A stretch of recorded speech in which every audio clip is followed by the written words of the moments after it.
All right, and welcome. We have Two Scarf Rav here, Week 7, SKT versus Griffin. This is the second time they match up here in the 2019 spring season. I casted the first series back in Week 3 a number of months ago, so go back and check that one out. Awesome series. You're talking about some of the most exciting, high-profile teams in the world here. SKT, the proverbial favorites. They've just changed their name. They used to be going by SK T1, but now they're just SKT. I believe they had a merger, and the two of the companies merged, and then that's going to be their new name. And then Griffin, the new upstarts, the new kings of the world, they are 10-0 right now, first in the LCK. They've only lost one game in the whole LCK season, and that was against Sandbox Gaming a number of weeks ago.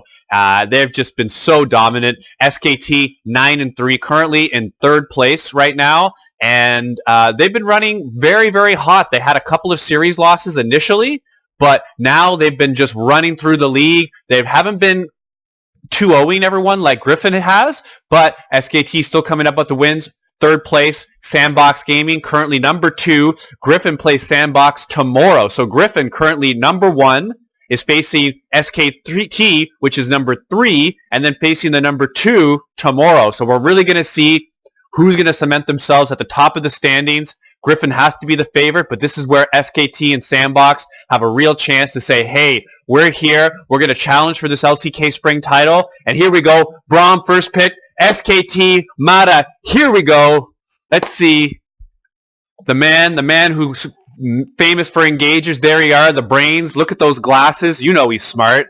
No, it's not just the glasses that we know he's smart, but hey, he's been dominating teams. He's been doing the primary shot calling function in the best teams in the world, in the highest stakes in the world. Mata picking Braum first, and we're going to see what kind of plays that he's able to do. Normally liking to pick the Thresh or the Alistar or the Tom Kench, a little more playmaking potential, but here we're going to see him work his magic with the Braummeister. Now, a little bit of an unusual pick here with the Shen. We don't see too many Shens in the 2019 spring season, although the exact opposite could be said for Zoe. Got to be one of the top picks, Zoe and Lissandra. That being picked up for Chovy right now, arguably the best mid laner in the world. You're going to argue? Maybe. He's on the best team. He's performing extremely well, hard carry performances. Is he better than Faker? Well, we're going to see in this series. But a little bit back on that Shen pick, I'd have to say that overwhelmingly it's most likely going to be in the bottom lane because Braum would probably have a little bit more lane presence than Shen, but Shen, with that ultimate, could have those pivotal mid and late game ultimates to be able to turn those team fights. So I'm very excited to see where the Shen goes, although I'd have to say it's only about a 10% likely up in the top lane. Now, swinging back along, we're having Faker counterpick the Zoe with the LeBlanc, and this is excellent. This is what fans want to see, and I know it's not often what we get. SKT plays to win, okay? They don't play for Faker to look good, to get sponsors, to be flashy, to cement his title as the overwhelmingly best player in the world for countless seasons.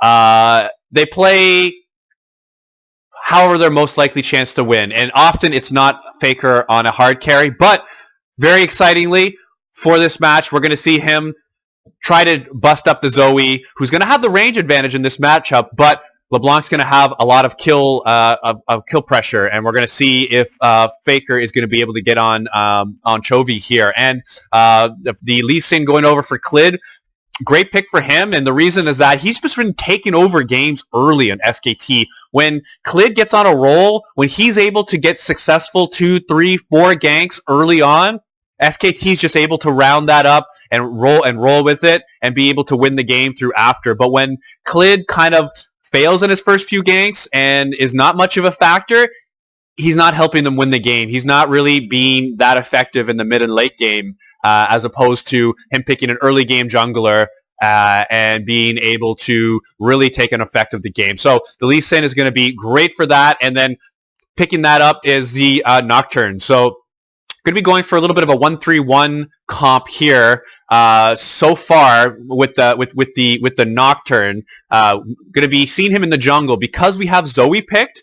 He's not going to be that very specific mid Nocturne that we see occasionally, but overwhelmingly in the jungle. And he's going to be able to affect the side lanes, top and bottom, whenever there's any sort of pressure or any sort of SKT challenging Griffin here in the side lane. So a couple of the bans going out, SKT banning mid laner, top laner, Fiora and Ryze. Griffin over here banning out Teddy, some of his comfort 80 carries. That's 4 bans for Teddy. Now what a great pickup for SKT.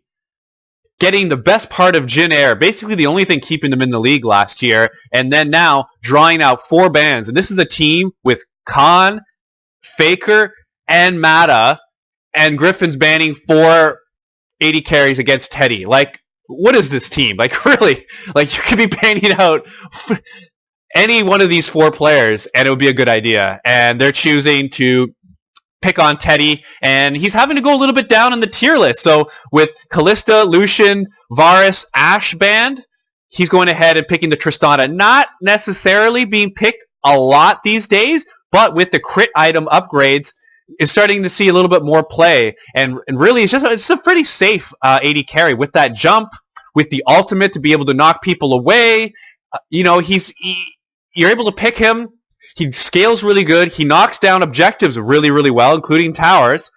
And he's now scaling with these crit items and effective more at 1 and 2 items before than he was where he needed more like 3, 4, 5 items to be effective. So we're going to see how Teddy does on this pick of Tristana. And then following up, we're seeing the ever common Kai'Sa pick, as well as, a little bit unusual now that we're seeing. I'm saying unusual that Urgot gets picked last. He was the last pick. This has been so unusual for the 2019 season, and even the towards the last half of the 2018 season, when Urgot was pick ban first rotation, so much of the time. Now this is 9.4 that we're playing this game, and Urgot had a little bit of a ban here. Let's go ahead and just switch over while they're getting ready here, and I'm just going to show the ban that Urgot got. This is the 9.4 champion changes, and here we're seeing the passive bonus damage lower 10% at all stages, and then the W mana cost increased to 65 at all levels, and the lower strength of the shield has been lower. As you can see, look at the first few levels, especially that level 1. Massive difference, 60 to 30. So definitely affecting his laning phase. And then no other champions being picked here. Not Vi, Zed. There's Spell Thief coin change. Reaver has been changed, upgraded by 5. And then Lucian, big nerf on Lucian. As you can see, the W, which most players have been maxing. Traditionally, it was a Q max, what most people were doing, but for the last year and a half, it's been the W max, and it increased by 20 mana at all ranks. That is incredibly hard in the first couple of levels, and then the damage has been lowered at all levels. So really big nerf for Lucian, but honestly, he needed it. He was a top 280 carry. You could even say maybe top 3, depending on your opinion, but most people would say a top 2. And here we go with the match. Game 1. I have the other matches all queued up, as you can see. We know this is going to... I heard this was a couple days later, and so I picked up on Reddit that this was an extremely competitive match, and it was excellent watching. And having casted the first series back in week 3, it's not too much of a stretch to imagine these two teams having a good series. But Harry Lehens going in to see a little bit of vision on that red buff, just throwing the ward down there. Mata getting a couple of shots. Here's how SKT is doing on those individual champions. Clid, 8-4, solid, playing Lee Sin most of the games. Teddy, again, because 480 carries were banned against him, this is the first time he's playing Tristana there. So, like I was saying, but now because of the critical crit items, might start to see a little bit more play. So maybe he's not going to be the only one getting banned out and playing Tristana. And there we can see Griffin, wow, they just win with everything. Really only Lehens, having played this Shen before, having lost, yet picking him up again.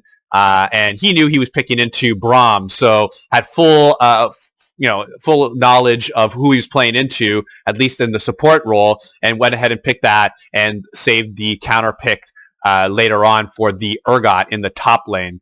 So once again, a very, very standard Urgot Aatrox matchup in the top lane. Now, Aatrox being nerfed a little bit earlier, but now Urgot nerfed to 9.4 as I was just highlighting. So it's going to be interesting to see how this matchup dynamic has changed, where in the last patch or two it has swung in favor of Urgot because of the Aatrox bans, but now Urgot receiving some of those bans, and we're going to see if it's going to swing back in the favor of Aatrox. But we're going to have to see. SKT versus Griffin. I can't wait. Week 7. This is game 1. Third place SKT versus first place Griffin. Faker on LeBlanc. Let's see. Let's go. Chovy on the Zoe. Both extremely big comfort picks. Can't wait to see how this is going. Faker with the early level 3 getting the push in. Both heroes, champions picking Minion Dematerializer in the mid lane to be able to get push priority. Here, a little bit of early action here. Clid versus Tarzan. Tarzan with the early level lead. Red buff advantage for Tarzan. So Clid tried a little bit something cheeky there. Took an aggressive route into Nocturne's jungle, despite only being level 2, to try to catch Tarzan out. But Tarzan, having power farmed his way to 18 camps, to an 18 camp, had the level lead on Clid. So he was more than willing to fight, having that level advantage as well as that buff advantage, and Clid wisely backing out of that jungle. A little bit of push priority here from the Tristana. Now Tristana, you're pushing no matter what. Again, so we haven't seen the Tristana very much the 2019 season. I'm sure most of you know about the exploding damage whenever you kill a minion. As you can see, that E, it's very difficult to not push the lane when you're Tristana. So you're almost forced to. Often very good to gank that bottom lane if you can account for the Tristana's mobility with their W, as well as the ultimate at level 6, where she's able to push the enemy opponent, or rather shoot the enemy opponent away. So could be a gank opportunity there pre-6. So we're going to see if Tarzan's able to target that. And really, you got to talk about my favorite player by far in the league in all of 2019 is Tarzan. He is the most exciting, high mechanical a type of player, just dominates games. And we're talking about in the most competitive league in the world. And this guy is just taking it over. And it's just a real pleasure to watch how he's been performing here in this 2019 season. Just really throwing his team on the back, just showing about how he's one of the most valuable players in the world. I can't wait to see him at MSI. Can't wait to see him at Worlds. Yes, I'm assuming they're going to be at both. This is a powerhouse of a team. Got to be the best in the league. 5 minutes in, we're getting ready for some gameplay here. Just filling it up a little bit with a little bit of backstory here. That's right. I'm going 2 scarves today. Towards the end of winter. Maybe the last time I'm going to get to do it. But hey, why wear 1 scarf when you could have 2? 2 scarf Rav. Here we go. SKT, Griffin, 5 minutes. Very, very even this game. Tarzan's coming, just like I was saying a little bit before, the level 6 here from Teddy. Yes, he's got his W, but they know something's coming, and they are backing off. So Griffin just kind of let it known a little bit that they were going to be getting a gank just by how their actions were moving, and Tarzan might look to try to stop one of these backs. He stops one of the backs, but not the Tristana, and there he goes with the teleport. Not really losing anything. He's going to go ahead and buy a BF sword. So take a look at that, folks. 5 minutes, 40 seconds, buying that BF sword, teleporting back in the lane. Now a massive advantage here in the bot lane against Viper, who's only got the Doran's Blade. Yes, farming just as well, but it's going to have to back. So immediately leaving and realizing what a huge disadvantage that they're in, is going to go back and probably pick up that BF sword as well. But we're going to have to see. Lehen's going down to half health, taking some early damage. Was trying to protect the back from Viper, but in the meantime took a little bit of damage, and now they're going to be pushed in. And a little bit of trouble here for the Viper, not the Viper bot lane, the Griffin bot lane. That's right, Lehen's is there too. I'm just sorry. He's probably the person that I probably like the least here on this team. And on these top ranked teams, I tend to like the supports. Just he's not a flashy support, and it's just everyone else is so exciting on Griffin. It's just Lehen's is really not. But he doesn't really need to be. Like he can just be that stalwart and just do what he's got to do, put enough vision out there, just do enough plays, and really everyone else is doing work on this team with only the slight exception you could maybe say for Sword here in the top lane, but everyone else here, Tarzan, Chovy, Viper, MVPs in their chosen role at this current time. Take a look at the gold leads here. SKT just being able to farm out an advantage. Top lane with a lead, as well as bot lane with a lead. Bot lane is actually in the significant portion here. Had a 10 lead when they decided to back, and then now that the wave is even, it's more at 4 at this moment. But top also 10 advantage for Khan. There's going to see Tarzan. Going to realize he wants to get out of there. Through that control ward down, Tarzan's going to go in and destroy that. Clid with the kick, landing the resonating strike a couple of times, get some damage on Chovy, but not quite even enough to force out a flash. Oh, he did force out the flash, that's right. Chovy getting affected here for this first gank, so good job on Clid picking that up, also using the flash, so flash for flash here in the mid lane. Viper doing a good job picking that up, getting to level 6. Very close. Tarzan wandering nearby. Having got that Scuttle Crab, they did have a little bit of a move advantage here in bot lane, so they could have engaged that 3v3 with everyone except for either team supports having level 6, but deciding not to. He just wants to go ahead and hand this blue buff over to Chovy, deciding to not always take the aggressive route is Tarzan, just whenever it's a clear advantage for him, and that's part of what makes him the best jungler in the league at the moment and in the entire 2019 season. Gold lead has evened up now. Just a few hundred advantage for SKT. First dragon up is Mountain. So with the turret plating, Mountain has definitely had a resurgence in how players are playing towards these first dragons. In the pre-2019 season, as in 2018 and before that, Mountain was really not prioritized at all as a first dragon. You were always wanting the Ocean and the Infernal as first dragons, but now with the turret plates and the Rift Herald now being more important, these first mountain dragons are really good because you get more damage to objectives getting this mountain. You're able to knock down more turret plates, which is more gold, and you're able to get the Rift Herald, which, if you get it in enough time, can get you more gold as well because of more turret plates. So really, it has a real compounding effect. If you can take that early lead with the mountain dragon, you can really get your team up 3,000-4,000 gold at the 15-minute mark, but which is, that's not worth anything at 30 minutes, but at 15, that's a significant lead where you can take into the Baron fight and possibly win the game. So we're going to see if either team is going to be prioritizing this. Currently at 10 minutes, both teams have wards on this dragon, and we're going to see how the setup starts. Rift Herald going to be up ever so shortly. Bot lane continues to push in, but Viper doing a good job farming under turret. Not really losing any sort of advantage. That's the thing with these top-level pros is they can farm under the turret just about as good as they can farm outside of it. And really, you can't say that for almost any other level here in League, maybe in the top challenger level, but that's about it. Everyone else, you lose CS when you're under turret. You don't hit it perfect. These guys, they do. And Viper just losing the 1 there, but hey, losing 1 out of a 6 CS wave, that's pretty darn good under turret while taking poke damage. Faker is continuing to push up, just getting that blue buff a little bit later than his counterpart Chovy, so that's why he's still being able to get it. Being able to push in that mid lane and threatening the roam on bot, but Chovy picking that out bot side of mid lane, telling his team, hey, look, Faker might be coming down. He's got blue buff. Be careful. Faker's going to see that he's seen from that ward. Going to start knocking it out. Ever so careful that he's not going to get blasted by a Sleep Trouble Bubble. And that's the thing with LeBlanc. You have all this extra moves abilities, but you just can't get hit by the bubble, really. It's a really high risk, high reward.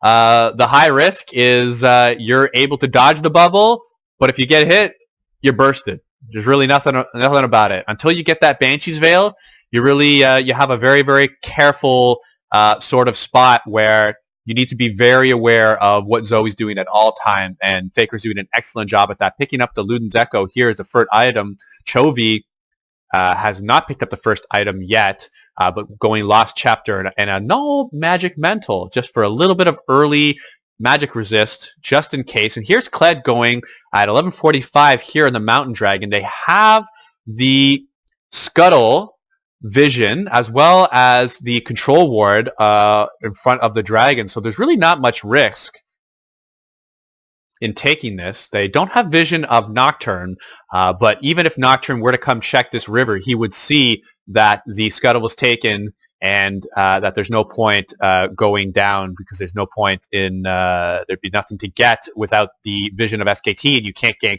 a bottom lane either with that vision unless you're going to ult from outside, which is not the case. But first dragon over to SKT, 1,000 gold lead. Game still very, very close.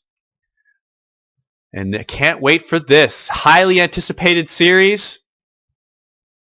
SKT versus Griffin. Who are going to be the kings of Korea?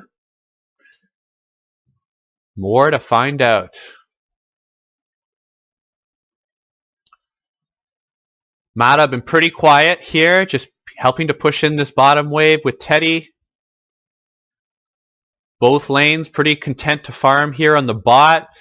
Griffin did go for that early gank, that pre-Tristana level 6 gank.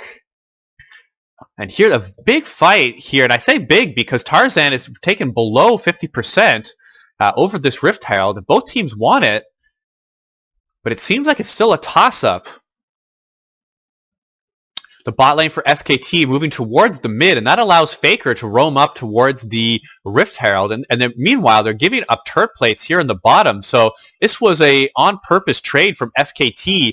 They took the Rift Herald, but then they gave up bot pressure. So they rotated their bot lane to mid, which had 3 members of mid. But here we're going for the gank. They're still looking for first blood. Tarzan on to Khan. The Fear Beyond Death is going to be getting the Aatrox, and we're going to see if they're going to be able to get the damage. It doesn't look like it. Khan doing the sneaky shuffle, being able to get out, and Aatrox outside using the ultimate Reborn, and going to be able to get back into that top lane with the teleport before anything major is said or done. But meanwhile, as we're talking, big damage here under the bot turret, and it looks like SKT will have an excellent chance to be able to get that first turret down. So first 2 objectives, first 2 neutral objectives, plus the first tower could be going over to SKT. This is unheard of in Griffin games. This is not how almost any of their games have gone. Griffin having massive, massive leads, huge KDA leads, which is at 13. They have a 13 KDA going into this game, by far the first place. SKT at number 2 at 4.5 KDA, but the gold differential is where it's really big for Griffin at 15. They have a 2,300 gold differential, an average at 15 minutes, and here they're about to go into 15 minutes at a deficit of almost 1,000. Not only that, but Rift Herald still hasn't been dropped, and they're down a dragon. So I love seeing this. SKT's coming to play. They are resurgent. They are playing well as a team together. We could be seeing them at Worlds. Watch out. Faker at Worlds. This is when he puts the big boy pants on. He gets Ryze out, and he just goes. Remember that Ryze performance against Rocks? Shut down. Shut down. Couldn't do anything. Just one of the biggest MVP performances I've ever seen. Kind of like an Usman versus Woodley, if you're a UFC fan here at UFC 235.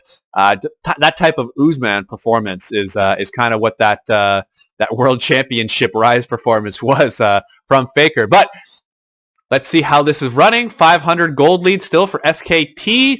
Next dragon is yet another mountain, so that just gives all kinds of Baron possibilities. It gives all kinds of push possibilities whenever there's a 2 or 3 person lead, and Teddy being able to get the bomb onto Viper, and Lahen's respecting the aggressive push from Teddy, possibly assuming a Lee Sin gank somewhere in that area. So the scaling is pretty close for these teams. Both have scaling 80 carries. And the rest of the team tends to be more mid-game focused. Really kind of a mid-game team. You see, we have both teams kind of wanting the 1-3-1. Both of them choosing mid laners that can go into a bottom lane or go into a side lane, as well as having top laners that could do the same thing.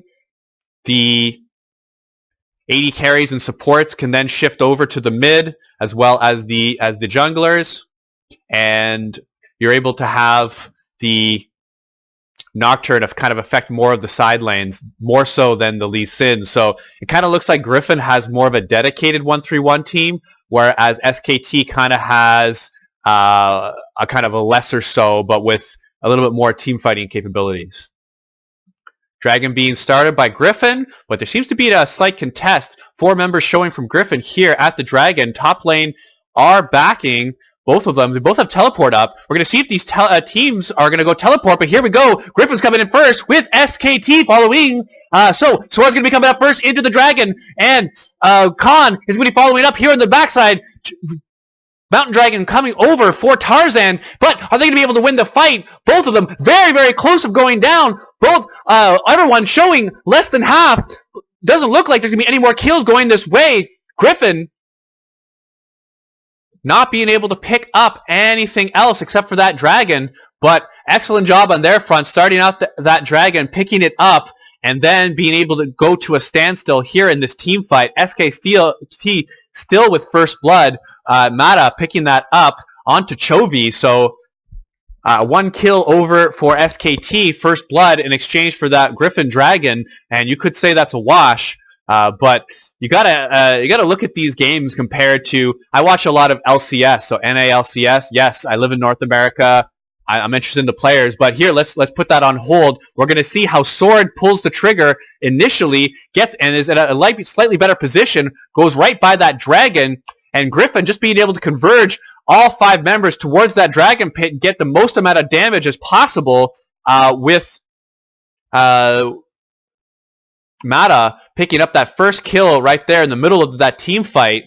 And Griffin being able to get out of that before losing anyone else, with Sword having full health bar, even though being at 4 members, had 2 members, Griffin, at very full health bars, whereas SKT had all 5 members but at lower health bars. So somewhat of an even trade, but there you can see SKT still maintaining that slight gold lead, but Griffin have evened up the Dragons. Baron's going to be on the map in 40 seconds. Both teams are going to be starting to get vision around there. SKT already starting to ping out the Baron area here at 19 minutes 30 seconds, and Griffin doing the same in towards their side of the jungle. Both teams pinging out all around the Dragon and towards the mid lane and the top tri-bush, communicating with each other about where to go, where the enemy is, and where to put vision, with Griffin putting a little bit more defensive vision and SKT putting a little bit more offensive vision.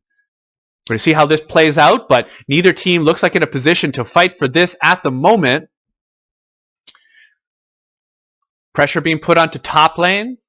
But going back to the comparison between LCK and LCS, but LCS, we've been seeing some really high killing games there, very, very long games as well. But here, already at the 20-minute mark, just a single kill over to SKT. Both teams playing very safe, getting big farm scores, trading objectives, and really looking to get that pivotal fight. We saw a big team fight here around the second Dragon, pretty much going to a draw. SKT slightly winning the fight, Griffin getting the objective, and we're going to see how these fights go and whether they're going to be more draws or whether a certain team is going to get an advantage or not. But only time will tell. But here's SKT trying to take the blue buff away from Griffin. Sword swinging on over and saying, I'm going to at least watch you while you do that.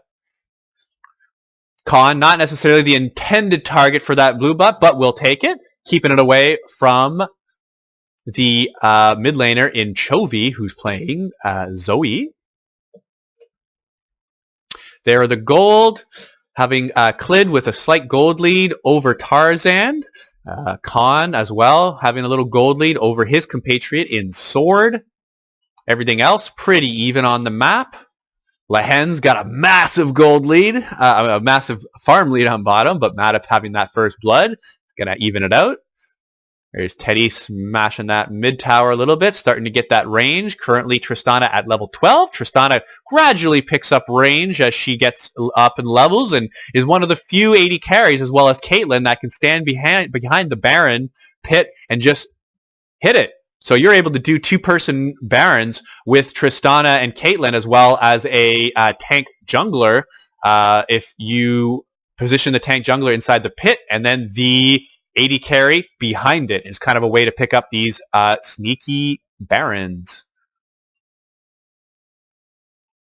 2K, which is very, very little here at the 22-minute mark. But hey, Griffin has been ahead in 80, 90% of their games at the 15-minute mark. So SKT doing what almost no other team can do, getting a slight lead, even anything on Griffin. Frankly, just not getting incredibly behind is quite the objective. But here, Teddy teleporting towards the mid lane. It's already past 20 minutes, so he's going to rush right in, knock down this wave, and he's going to get this mid tower. So using that teleport to his advantage is Teddy in SKT. And I've had a number of players comment to me, why are AD carries taking teleport? Why are they doing that? Why are they doing that? There you just saw an excellent reason, was that he was able to get back to base, pick up his second item in the rapid fire cannon, teleport back to mid lane when he knows that it's empty, and then being able to go get that mid tower with that wave. And here we're having action onto Faker in the top, getting him down to below 50%.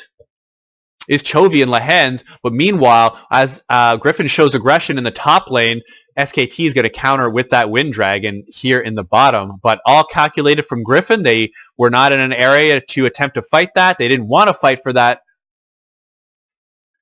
But here they're going to trade damage onto this top turret. So with 3 of them up there, being able to get that down. SKT swinging 4 members up here. Looks like they'd want to get an engage if they can get a 4-on-3. But I'd be very surprised if Griffin were to stay around. Already have gotten the objective. There's really no reason to stay around unless you're going to keep 3 members and try to defend 4-on-3. But that is not what they intend. And SKT doing the power play there, just running all 4 members right up from the Nexus, right up the top lane, and basically seeing that play 30 seconds to a minute ahead of time. They knew that Griffin had 2 bad choices. You either stay and defend, lose the fight 4-on-3, or you just run away, which is what Griffin did, and you trade the turret back on top lane, is SKT. So Griffin took the lesser of the two, the lesser of evils, rather, of the 2 options, and SKT already seeing that ahead of time, going ahead and putting that to them, making them make one of 2 choices in which SKT wins in both those choices. Just shows you how far ahead these teams are in predicting gameplay and knowing how this map is going to shape up. SKT getting a slight lead here now, 3,000, being able to pick up that top and bot turret, as well as the mid here. Well, the bot turret was the first one they knocked down, but picking up that mid turret a couple of minutes ago, just recently the top, extending their gold lead ever so slightly. Also picking up that dragon in the meantime. Infernal is the next one that's going to be fought for here at 3 minutes. Yes, both teams are going to want that, but not at the expense of the Baron.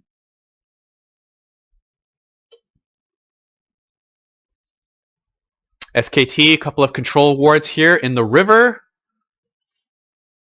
Having the river all warded up is SKT, but Griffin having their jungle behind the Baron all warded up. So they know that they have control on that side of their map, on their side, and just are just going to keep a close eye on SKT's map movements just to see if they're going to be doing Baron or not, and then they can go ahead and respond if they're going to do that as a team. But happy just to keep their side of the map warded. They know they're slightly behind, but Griffin is a team fight. They know how to team fight. They know how to, even though sometimes slightly behind, still get team fight wins and wins over objectives.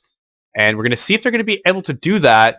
Both teams, both trying to push out the side lanes and get some sort of advantage. But we're having Clid trying to do something massive with the flash, but not able to pick out Viper, Viper using the heal there to just get a little bit of movement speed, and Clid deciding against it, not wanting to press that sort of play.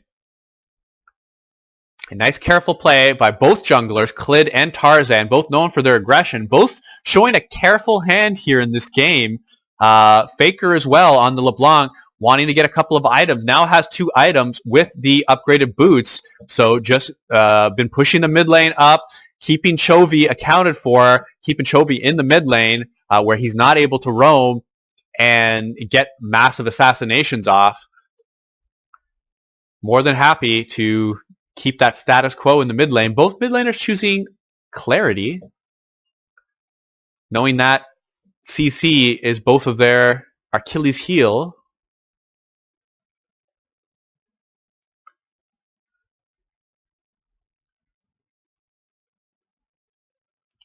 Top lanes, we're having a slightly different build here. Khan going for an early GA, whereas Urgot going the more standard Black Cleaver, Righteous Glory.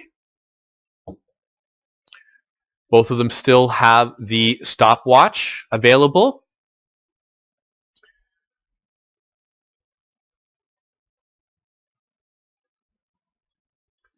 Got early pings going up around the dragon. SKT controlling that side of the map, but looks like Griffin might be trying to push down mid lane in response. We're going to see if there's going to be a team fight here. There's at least 4 on each side. Flanks going in. Khan's coming in from the side. Decides to go onto Tarzan, being able to get the knock-up and a little bit of damage, but not wanting to engage too much. Under turret is Khan, and they're going to be more than happy to swing back towards that dragon, but big damage onto the Lehen's Faker, getting the damage onto the support, and that's almost certainly going to lock them up, the dragon, and chalk one up to Faker. He's hearing me say, hey, Chovy's maybe one of the best in the world. Hey, look at my rings. Look at my world championships. I'm on a carry. Let me smash the support, get us the objective. Let's go. Now with the push in the mid lane. Don't see them pushing this too much, but here, having a counter engaged. Nocturne's coming in, but Aatrox going to be countering. Urgot getting right in the middle of the fight. They're kind of congested a little bit here in this area. Sword going down, but here we're having the stopwatch. Of course, does not have GA, just barely being able to get out. Mata with the flash and the ranged attack, but just being able to pick up from that discounted shield of Sword. And neither team picking up kills. Both of them extremely low. But Chovy's looking to get it. Faker one shot. Sleepy Trouble Bubbles picking up the kill. Well, not the kill, but getting the GA. But not wanting to follow up onto Clid. And both teams getting extremely close to kills. But SKT being the only one be able to pick them up onto Viper and Lehen's. SKT looking to pick up a little bit more, but they are going under the Sword. He is the tankiest member on their team. It's going to be tough to pick up this kill, but it looks like they're going to be able to get him. Teddy now picking up 3 kills on the Tristana. This is exactly who you want this on. He had 4 bans against him. 4 bans. Picking up the Tristana. First time picked up in the year. Now he's 4-0. Let's go. Let's check it out. They're going in on this fight. Griffin decides to push that in. Tarzan just getting into their jungle just a little bit too much. Mata getting up the Unbreakable, following up with the shield. Here we're seeing Sword just barely being able to escape. Mata uses the flash to try to pick it up. It was a good call. Sword had to make a play on that, but Khan's deep inside, and Mata just being able to pick him out, doing everything he can. Mata with the big plays, but staying in the right position at the right time is Teddy, already picking up 2 kills at the beginning of this fight, being able to pick up 1 more. And here, Chovy, excellent long-range shot. But Griffin going in for the flank. That was Sword coming in on the teleport, wanting to re-engage on this, but it just seems just a little bit too late as he had already teleported there about 10-15 seconds earlier and tanking up lots of damage, just not enough. And Teddy being able to pick that one up, pushing in the mid lane. Little shout out from Teddy. You rarely see reaction from these guys, but he's 4-0. He is on that hyper carry. He knows he's got the tools, and now not having Jin Air on his team, he's got the team. And here we're having, once again, these teams fighting fast and furious. It just keeps picking up as the game goes on and on. I love it. This game just keeps getting more and more aggressive as we're going on. Already the GA down from Tarzan. Very, very close is the Aatrox being able to use the ultimate to regenerate. Both teams squeaking out. Griffin picking up the first kill onto Kled. Lee Sin down for 15 more seconds. SKT now moving over towards, but having already picked up the Baron and 3 dragons, they're going to have to reset now that Clid is just down slightly. So here we're having the engage onto the jungler. Despite kicking back, Clid still getting knocked down. Mata jumping back over to the wall. And where they were only up 2,000 or 3,000 gold before SKT, now a dominating lead of 6,000 gold, as well as the Baron and 2 dragons up. This is unknown territory for Griffins, who once again have only lost 1 game to Sandbox Gaming, the number 2 team. SKT currently the number 3 team. Griffins only lost 1 game all season. They're dominated. They've won 10 series to 0 and only dropped a single game. That's crazy. Here, SKT looking to pick up what most teams are only dreaming of being able to do. And not only that, but a convincing win, picking up a slight lead in the early game, then transitioning it to the mid game, and still winning the team fights against Griffin, who've been able to turn games around against teams all season, although it hasn't happened very often, but they've been able to do it. SKT showing the blueprint basically on how you can beat Griffin, how you can at least hang with Griffin, but just because SKT's doing it and showing you how to do it doesn't mean that all teams in the SKT region, the LCK region, currently not the SKT region, despite them having the lead in this game, not everyone having the players or the teamwork to be able to pull this off against this possibly best team in the world in Griffin. Second Mountain Dragon over for SKT. Now with a convincing Dragon lead, Baron about to drop off. Now with 4 dragons for SKT, this Elder that's going to pop up in 5 minutes from now is definitely a play point if they can't get an inhibitor down between now and then, which there's no need to force. They still have this top turret they can go for. They can still knock down a couple of base turrets. If they can't knock down an inhibitor between now and then, this Elder Dragon very well might be their ticket to try to finish off this game. But here they go, but only 4 minions. It's going to be pretty easy for Griffin to clear out, but they don't really have any other wave clearers there. Just currently having Urgot and Shen, not the best people to clear waves, but swinging back up around is Viper and Tarzan. It looks like they're more looking for a fight than they are clearing waves. Sleepy Treble Bubble hit onto Khan.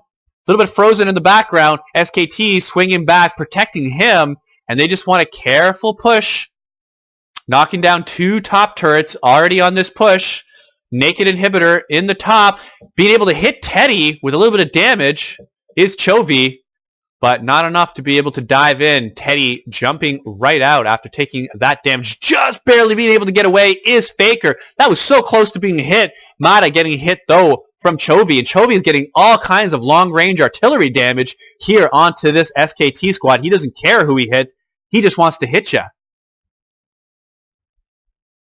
Oh, Faker going in, just missing the chain, just barely hitting him with 1 shot, but not the other. If he hit that chain, it very well could have been lights out for Chovy, but he did have the clarity on his side, so just would have had to use that summoner spell. But Faker trying to make plays on this playmaking champ of LeBlanc. And just correction before, Teddy is not 4-0. The correction was SKT had 4 kills against Griffin, but Teddy 2-0 with 1 assist. So correction there, my bad. I just kind of got that mixed up. But here we're having the second Baron up 35 seconds. 8,000 gold lead, 7.5 now. SKT starting to balloon that. Remember, they had 6,000 before, but knocked down those 2 turrets in top lane and will be in an even better position to pick up the second Baron. Also an excellent mechanism to be able to pick up not only that naked inhibitor in the top, but knocking down this possibly mid turret, which would probably be the most likely. What you do is you push both top and mid in a 1-4 combination here, and you're able to have Baron minions pushing on both waves, and then you kind of swing between top and mid over where you're going to have the advantage. Teddy coming in, going to clear out the wards here. Hit the Baron just once for fun. Hey, why not? He's got the range. Doesn't really aggravate Baron.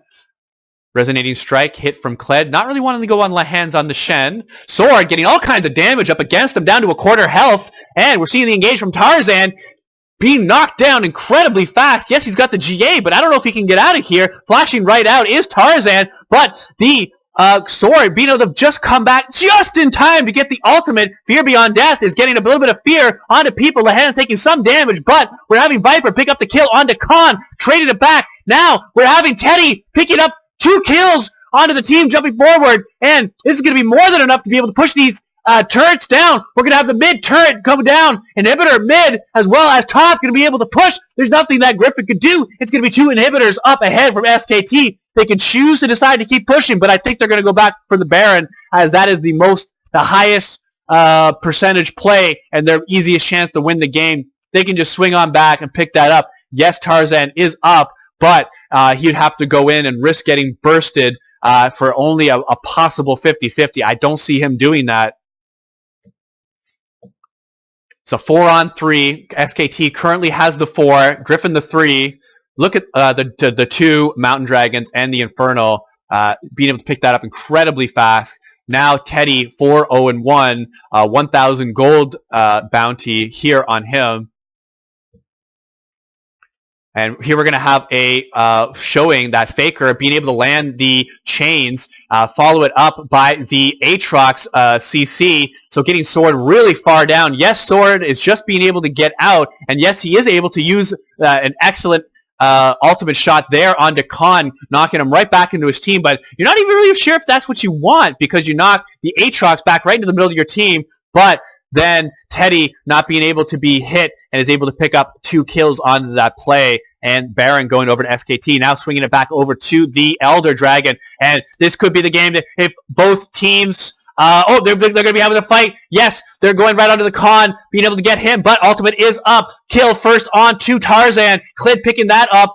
1 shot, being able to knock that in is Teddy, being able to knock the jungler away, being able to pick that up on the Chovy, and that's a 2-0 now for SKT.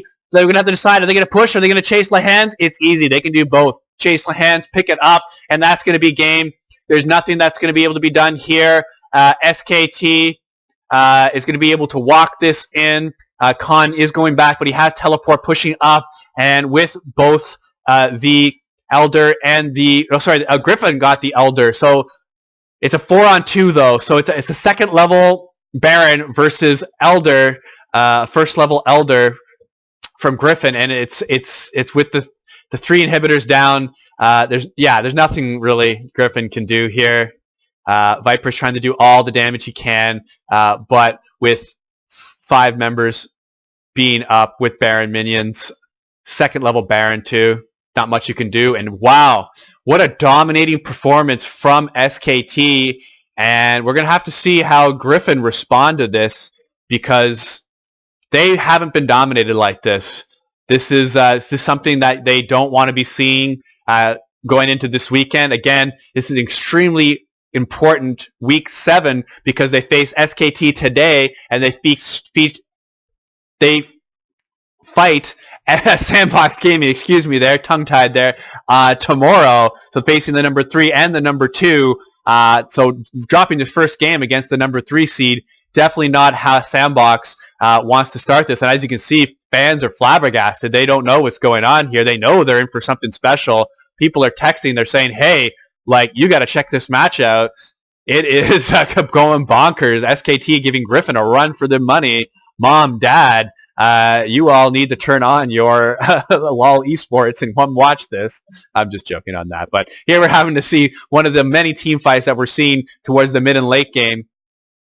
Klid picking off the Nocturne to start. Teddy knocking away the jungler in Tarzan, but picking up Chovy, and once the 2 members were down, picking up the 3rd in Lahens, and having 2 inhibitors down with Baron buff, with super minions already pushing in, and Papa Smithy's impressed. Look at the emotion on his face. He knows this is special, and I can't wait. Anyways, first game in the books. We're going to go ahead and pick up game 2. Could be exciting. And Griffin fans can now...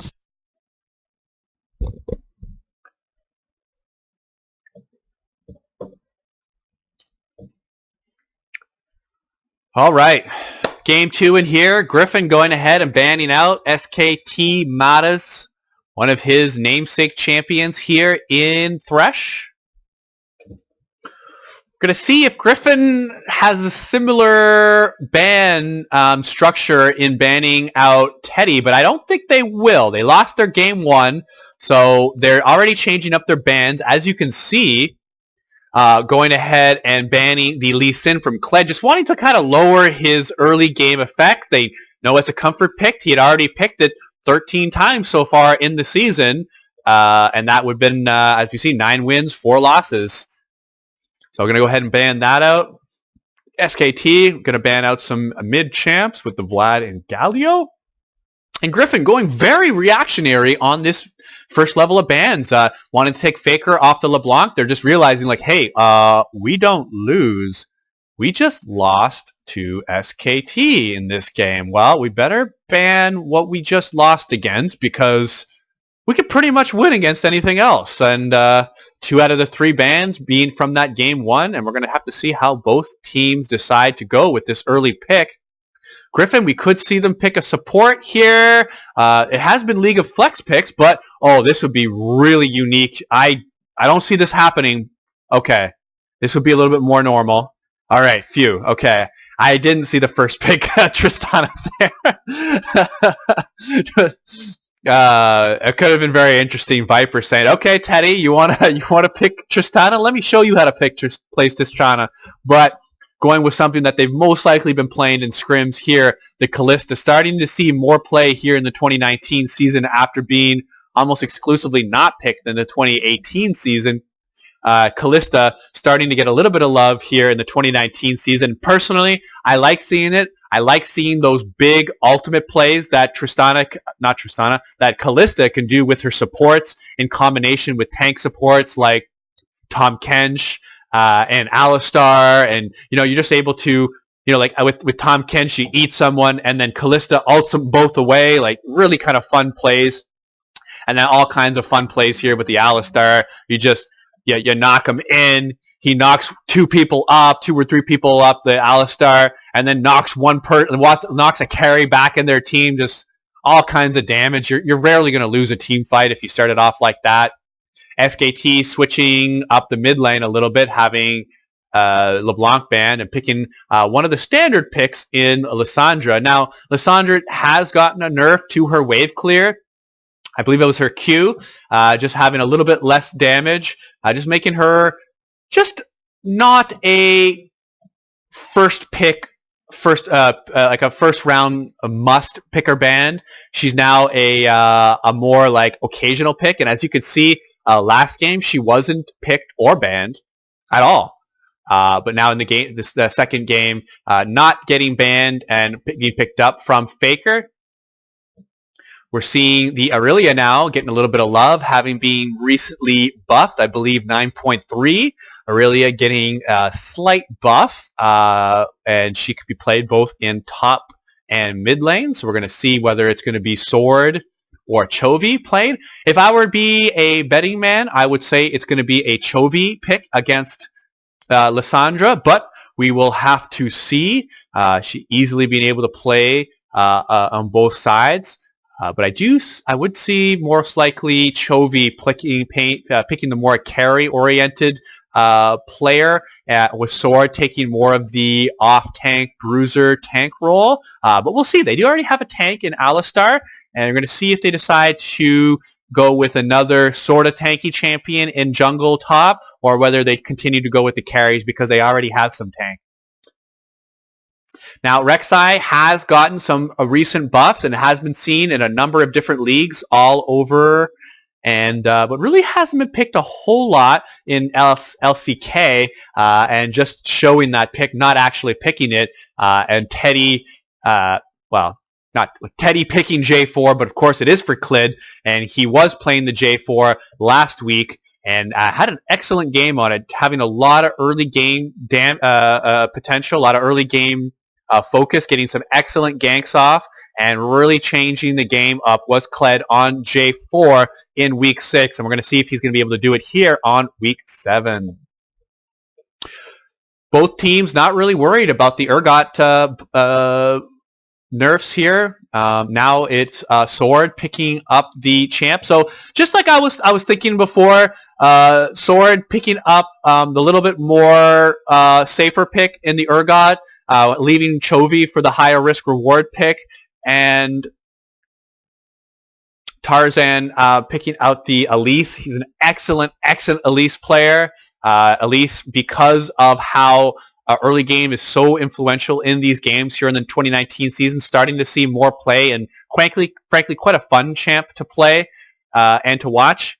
And we're gonna see who can get the bigger early game lead here, whether it's Elise on the or Tarzan on the Elise, or whether Clid on the J4. J4 probably scales a little bit better as long as you can start tanking a little bit, like third item. A 3-item J4 with 2 offensive items and then a third tank item, or even a Sterix Gauge is very, very strong and will start to have a bigger effect than 3-4 item Elise. So rounding out the comp is Khan on Riven. So that is Riven picking into Urgot, and we're going to see if Khan is able to do the carry role. Now, I've been pleasantly surprised to see Viper on FlyQuest picking the Riven. Viper, who I had the pleasure of casting live at Legends of the Rift back a couple of years ago, back when he was a Challenger player, was known as a Riven one-trick, and in the whole tournament, Riven was banned every game against him, so I didn't get to see him play that. But now in the LCS here in the 2019 season, being able to see him play his namesake and carry hard with it. Now we're talking about the best in the world, Khan. I'm sorry, Viper, you're not there yet. You got to prove it. Khan's proved it. And now we're going to see him play the carry role, with SKT switching back to a little bit more of the usual, with Faker playing a little bit more of a utility support champ in the mid lane and letting his team sort of carry around him. So again, they won game 1, so it's a little bit strange why they would switch up their motif here in game 2. But I mean, historically, they have been able to win like this. And this is what you pick up Khan for. You don't pick up Khan to pick Sion in the top lane. Like, you might as well go get Impact or some other. You go get Smeb, or actually Smeb said he would never play with Faker again. But you could pick up a lot of other people other than Khan to play that Sion top, and that's not what they want to do. They have a number of different carries. Teddy picking the Lucian up. So as I highlighted, I don't know how long that pause is going to be for, but as you can see, this is 9.4, so Lucian, having been nerfed, W damage being lowered and mana gone up, so Teddy not worried about that, wanting to get the pick, and he's gone ahead and picked up that Lucian despite being nerfed, but he's doing that for the early lane presence, and he's going to be able to get that against the Kalista. Quite a long break here, so I'm going to go ahead and skip forward. There you go.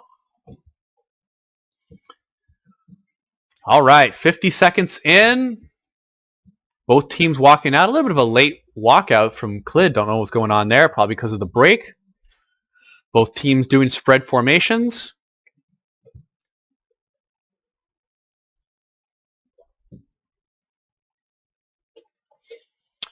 Jarvan starting up in the top side. Going to go ahead and knock that red down. Both teams putting priority on their bot lane. When I say priority is both teams are choosing not to go on the bot side of the map and have their bottom lanes leash for them so that they can get to the lane as quick as possible to get that quick level 2. So that's what I mean by priority. It's that they can just go right in the lane and start hitting those minions and trying to get that level 2 as quick as possible, posturing for that early advantage. Both teams, though, know that the other had started on that side, so they're going to be able to ping that out. And just because that there was no leash on each side. Jarvan going immediately over to the dragon side scuttle. I'm going to pick that up. And here, let's just take a quick look at the masteries. The new Conqueror for Khan, and you're able to do 2 damage as well as get the healing for every true damage that you do. Early level 2 gank from Kled, and here he goes. Lehens is pretty deep, and he's going to be in a lot of trouble just being able to get the flash out of Lehens. Kled very happy with that. Just going to use the Q and nothing else. And he's going to be very happy with that, going back to get his blue buff. Well, first he's going to get the Gromp and then do his blue buff. He's going to hit level 2 around that side, and will either decide to go back to his red side to farm some more, or can decide to back. We'll have enough for that first jungle item. We're going to see what Klids is going to decide to do. Tarzan being very happy to go from his blue side, clearing out, doing a complete clear, then going over to his red side, picking up that and start working on the clear with the Raptors.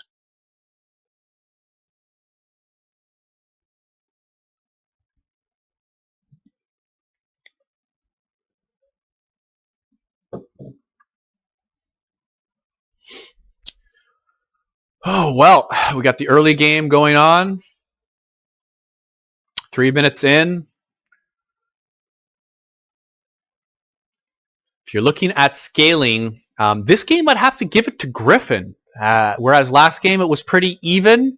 Although, like I was saying, Jarvan on SKT does scale slightly more compared to the Elise. I'd have to say that the Irelia and the Callista scale more than their counterparts. So you're kind of looking at a 2 scaling versus 1. Slight advantage for Griffin, but SKT could get to that early lead and really make Elise not that useful here in the mid to late game.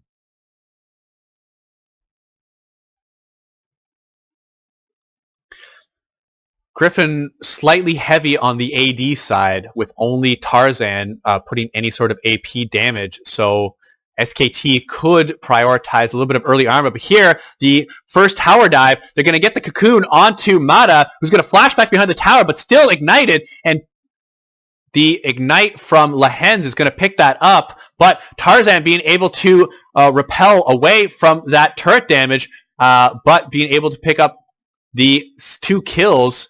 Our Viper, an early lead here from Griffin. So 1 kill over from Viper, and that's right, it was the Ignite from Lehens picking up that kill. Not exactly wanting to take it, but is going to accept it. Here, again, look at the levels here. Level 4 for Griffin, 3 level 4 characters versus 2 level 3 characters, and being able to all focus the Braum, and then juggling the tower damage, first going towards Lehens, and then over to Tarzan. Tarzan repelling out with the Elise. Tower then goes towards the minions, finishing off the last member of SKT, and 2 kills go over to Griffin, and the bottom lane now massively ahead for this Callista Alistar. And this is not what you pick Lucian for as a Teddy. And now, yes, you've got the early game champion who's just been recently nerfed, and you just had a hard carry performance, and it looks like things are going all wrong for you here in this second game. SKT in a lot of trouble early on, 1,400 down, and most of that gold right down towards the bot side where they're supposed to have an early advantage. Trouble. Goal in trouble. Burn and bubble.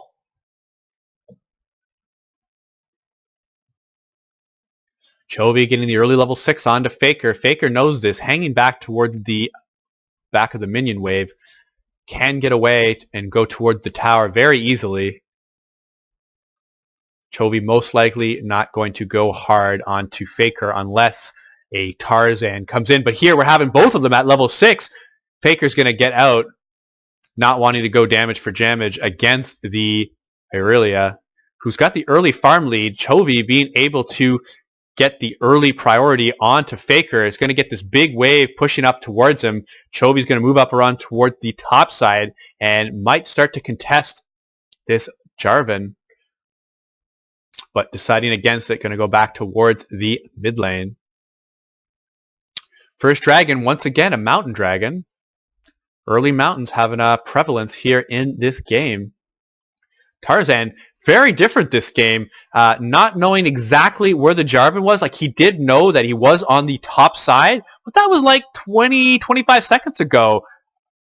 He's going to realize that Jarvan is on his way, has the level 6 on the Elise, and Elise is going to back that up. So Tarzan tried to get the early dragon advantage here, having bottom priority with the Kalista Alistar, but deciding against it when the vision of him doing that was gained, and a good job from Clid, thinking that the dragon was a possibility at that time, having shown in the top side, getting back around to the side that the opposing jungler Tarzan was on and being able to stop that dragon without coming to any sort of danger himself. Be very interested to see where this Jarvan first level 6 gank goes towards. Been very happy to build up a little farm lead over Tarzan. Yes, Tarzan does have those 2 assists, so gold lead probably slightly in the advantage of Tarzan, but not by much. Clid having an early experience lead, so gold versus experience. Which one do you prefer? I think most people would say experience, but yeah, depends on a lot of factors.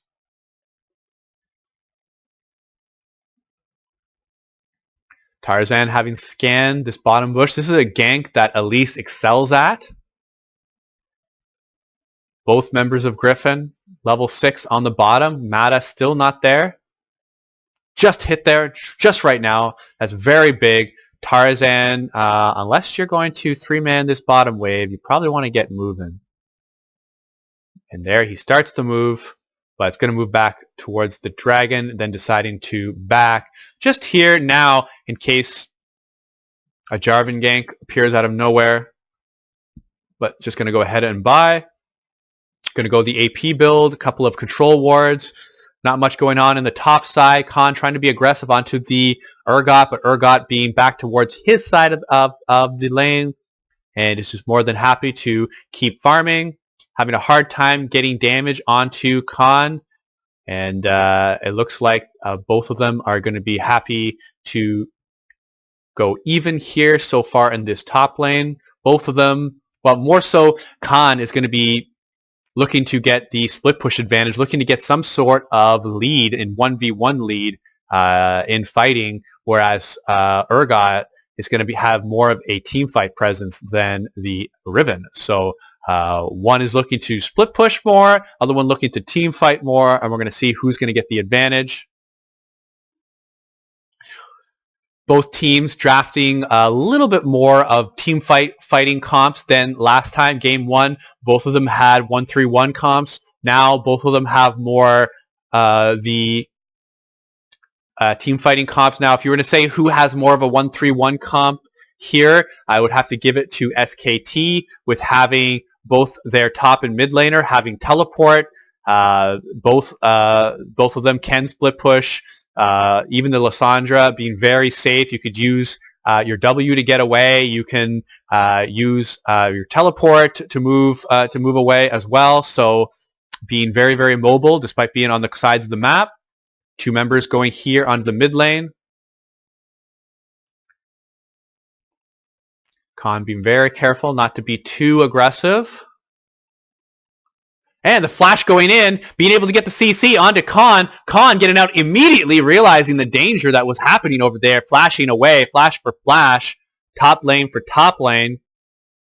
Clid sees what's going on here, but deciding not to go in the dragon. He could have went right there for the dragon, but deciding against it. Wants to see if he can get an advantage here using a gank and not flagging and dragging there onto Chovy. A little bit curious as well. So Clid deciding not to be hyper aggressive this game, being very careful with his movements, and we're going to have to see. I mean, that's not normally a Jarvan specialty. Normally you look to be the one trying to make the plays. Of course, you can counter gank extremely well, and you can farm well, and you can do a lot of things well, but really the early ganking pressure of Jarvan is hard to match, and we haven't really seen that in Clid.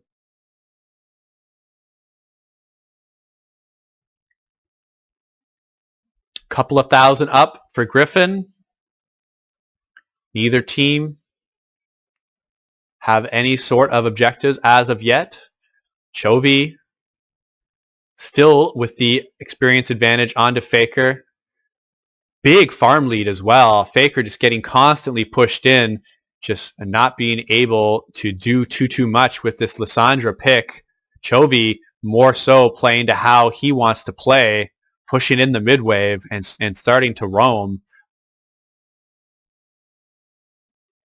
Faker deciding not to complete the back, having seen Chovy start to roam. And here we're having a little early action onto Sword. Both members onto him. Sword without a flash, being able to get the stopwatch on, but damage going back onto the Clid. It's a 3-on-2 and double kill for Faker! That's right, he's losing the mid lane matchup, but deciding to not do that earlier back 30 seconds, swinging back following Chovy. Well, not following, but just being able to stick with him on the map. Chovy deciding to stay mid lane, whereas Faker moving up towards where he saw his team members were getting some aggression onto the top lane, picking up 2 kills onto Sword and Tarzan. Game now even at 2 apiece. Both teams fighting for these early objectives. Tower damage has not been much on either side. This is a nail-biting game.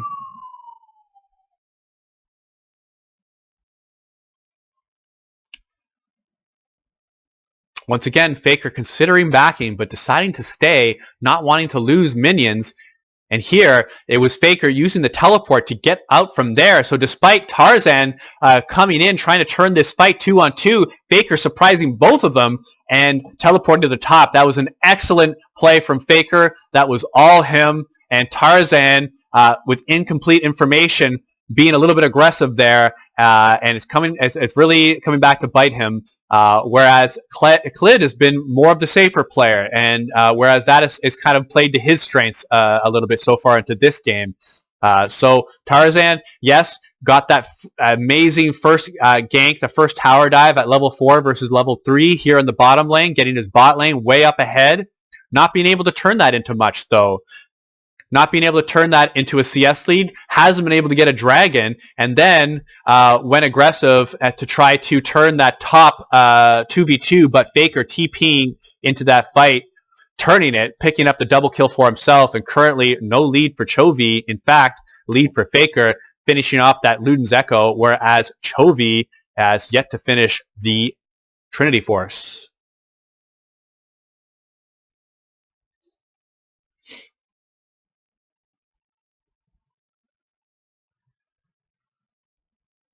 A little bit of a lull in the game where we're having both teams giving the blue buffs over to the respective mid laners. Teddy just wanting to get some early damage, choosing to go right onto Lehens.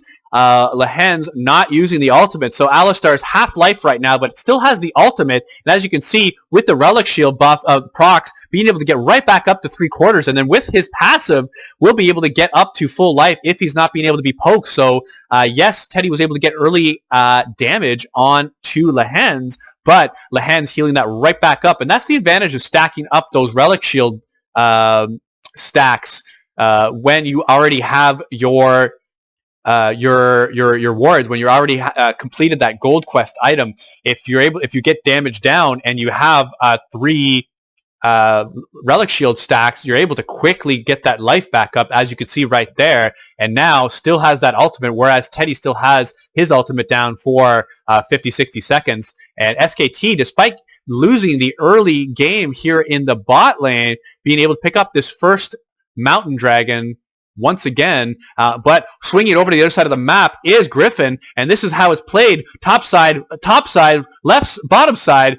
Griffin going for the top, SKT going for the bottom. SKT already having the dragon, but it's going to be going for the tower as well. 3-on-2 here in the top bottom lane, but top lane's pushing as well. 2-on-1 with Chovy going to swing it up to the top. This is going to be very, very exciting. Who's going to get the advantage of this?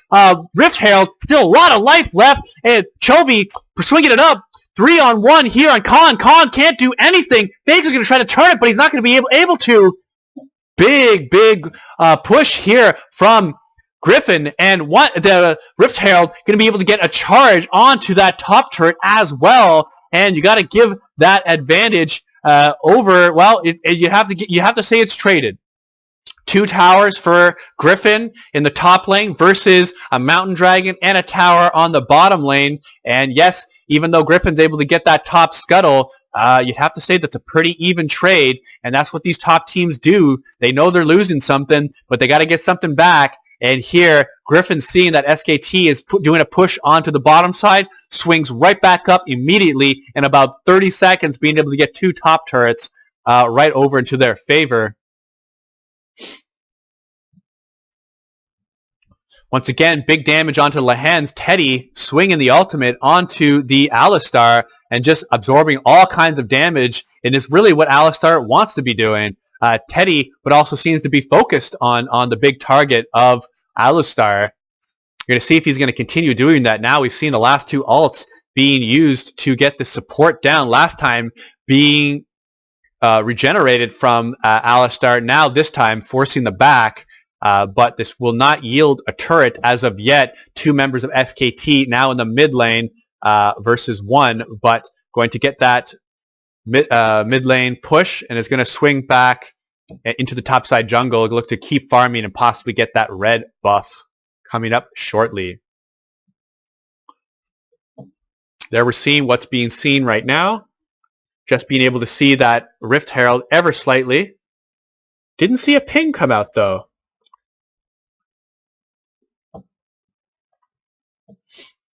So that's what was seen. SKT was a little bit too focused on the bot lane, and normally you see all kinds of pings when anything is seen on the map. And just a little bit of split focus there by one of the best teams in the world, and you can see they're not perfect. They didn't see that happening. They could have guessed it was happening, but they didn't know for sure. Unless it was said on comms and just wasn't shown in the ping. But again, most of the time these top teams, they're calling it and they're pinging it multiple times. Just wasn't seen there on the SKT side of the map.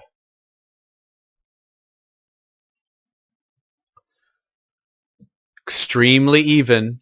SKT getting the dragon lead once again. It worked to their favor in game 1, having gotten 2 mountain dragons, being able to get those first 2 barons fairly quickly, working to their advantage. Helped them win game 1. Once again, they can try using this mountain dragon to secure objectives, secure a lead. There's Faker going to the bot lane with Khan in the top lane. 1-3-1 currently in effect for SKT. Matching it is Chovy. Chovy in the bot lane, but he can't do this all game. Once Baron's up, Chovy is no longer going to be able to go to this bot lane to catch waves and push them forward. Currently having the currently not having teleport. What I was trying to say there. So if Aurelia is on the bot lane, it's a 4 members at max could be pushed towards Baron. But here, Mata taking a bunch of damage, but being able to mitigate most of it with the Braum pick. Both games currently on Braum is Mata. Putting priority on that pick, having his Thresh banned. But a very standard Braum versus Alistar matchup currently in effect.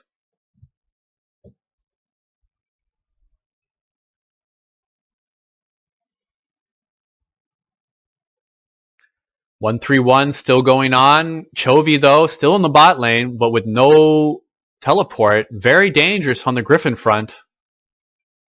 3rd time in a row, Teddy using the ult on Lehen's, and there we're seeing it. Viper using the ultimate to get his support out to safety. Lehen's not using that ult, so Viper using his, Lehen's not. 80 carry ult for 80 carry ult.